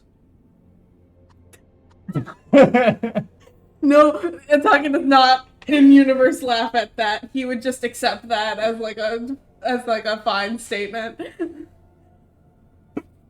Fucking like giant ass grin grew on my face right after I said that. Ume doesn't do that though. No, she's cool as a cucumber. Yeah. As a cuke. I do think it probably would be best if you did it though, just to show you can do something. I know you can do things. I'm not trying to imply anything, of course. Thank you, Ume. I but do you need to appreciate show that. proof to our friend Hollin. What if we all put one hand That's on the stupid. candle and That's a handed stupid it idea. at the same time? Okay, sorry. I was trying to make a joke, but No, I fuck me, thought it was very guess. funny, young Hollin. Thank you, Don't. old Take. Oh. Oh. Ume, your sense of humor is so unique. Thanks. And they're I imagine they're doing what we're doing in real life right now, where I took Val's hand and I'm like gently holding it, like your sense of humor is so unique, and Val's like clutching it a little too tight. squeezing it harder and harder, just going, thanks, dear brother. Of course. You can let go of my paw now. How much time has passed since we went to the saloon? Honest to God, maybe an hour and a half. That's Fantastic. awesome. She showed up real Let's quick. roll up. Huh? Fucking Hardy showed up real quick. Yeah. Alright, I guess Take is gonna show that off for the good of the group. Since obviously he needs to prove himself. Not that he has anything to prove, anyway. Yeah, no, you guys walk back into the bar, and Talon kind of like just goes to greet you like any other customer, and then realizes it's you, and you can present. How do you present the knife? Take doesn't show it immediately at first. We do have a big beast carrying. Shit, Holy you're right. shit, Hollin, are you holding him in the bar? Yeah, I actually I completely forgot carried- about that. yeah. I carried him in here. We all agreed that I'm holding him like with my mouth. Yeah, on, like, yeah, the okay. scruff of his shirt. Okay, never Just mind. like holding him up. I forgot about that. I For forgot about bonus that. points. Take doesn't try to hide it actually, because that'd be weird. Yeah. Um. And also the guy has a bunch of stuff drawn on his face. Yeah. Shit on my face. I'll be real. It's a kind of a Tumblr moment. Like fucking everyone in the bar like stops talking and is just like mouth agape. And Talon looks at you, like slowly stops cleaning his glass and just goes like, "What the fuck?" Take is holding the dagger by the blade, and hands it, hands the handle over to Talon, knife safety, and and just says, and I'm sure if you check, you'll see your inscription on the blade, right there, and he kind of points. I think like the biggest smile breaks out on Talon's face, and there's like an energy in the bar that you can feel hasn't been there in a long time. And without even like acknowledging you at first, Talon just like thrusts a beer in the air, and everyone else does as well, which is like a wild sort of hurrah. And there's like genuine cheering. You can tell that this guy has been like a menace on the community for a while, and like people walking up to you and kind of like each of you and patting you on the back and like, you know, kind of sharing their stories of like how fucked up this guy is. And through all the like fanfare, Talon takes a deep drink of his beer, which he was definitely supposed to hand to a patron. And he says, all right, the password is Flicker. I guess I'll see you guys tonight. And see us you will. Yeah. Yeah. Sounds good. Is there anywhere we should leave this guy? Man, we don't have any cops, I guess we can tie him up to a pole and like throw rotten eggs at him or something, and the entire bar cheers. Hollin kind of shakes his head to like dangle him around for display. The crowd cheers again. Yeah. Yeah. It does jiggle. It do jiggle. All right. Yeah, Hollin's just gonna kind of like throw him to the ground and let the patrons do whatever they want. Wow. Oh yeah. Honestly, they're not even touching him. They're kind of just like cheering and drinking, and like he's just on the floor. Occasionally, when someone walks by, they like kick him. But he's Awesome. out cold still. Wake up, asshole. Wonderful. Very good job, guys. Yeah, so you guys can officially go to the like fighting place. I kind of want to cut it there. All Yeah. right. It's getting kind of I late. kind of want to cut it there. I think that'd be a good. This is a good ending, and we can pick it back up when I have more like cinematic steam another time. I'm very good with that. I'm very cool with that. Yeah. All That's fun. right. We're so back. We are very back. Looks into the camera. Thank you for joining us today, and thank you for all of my friends to joined me as well. I really, really hope you enjoyed. I enjoyed. Thank you.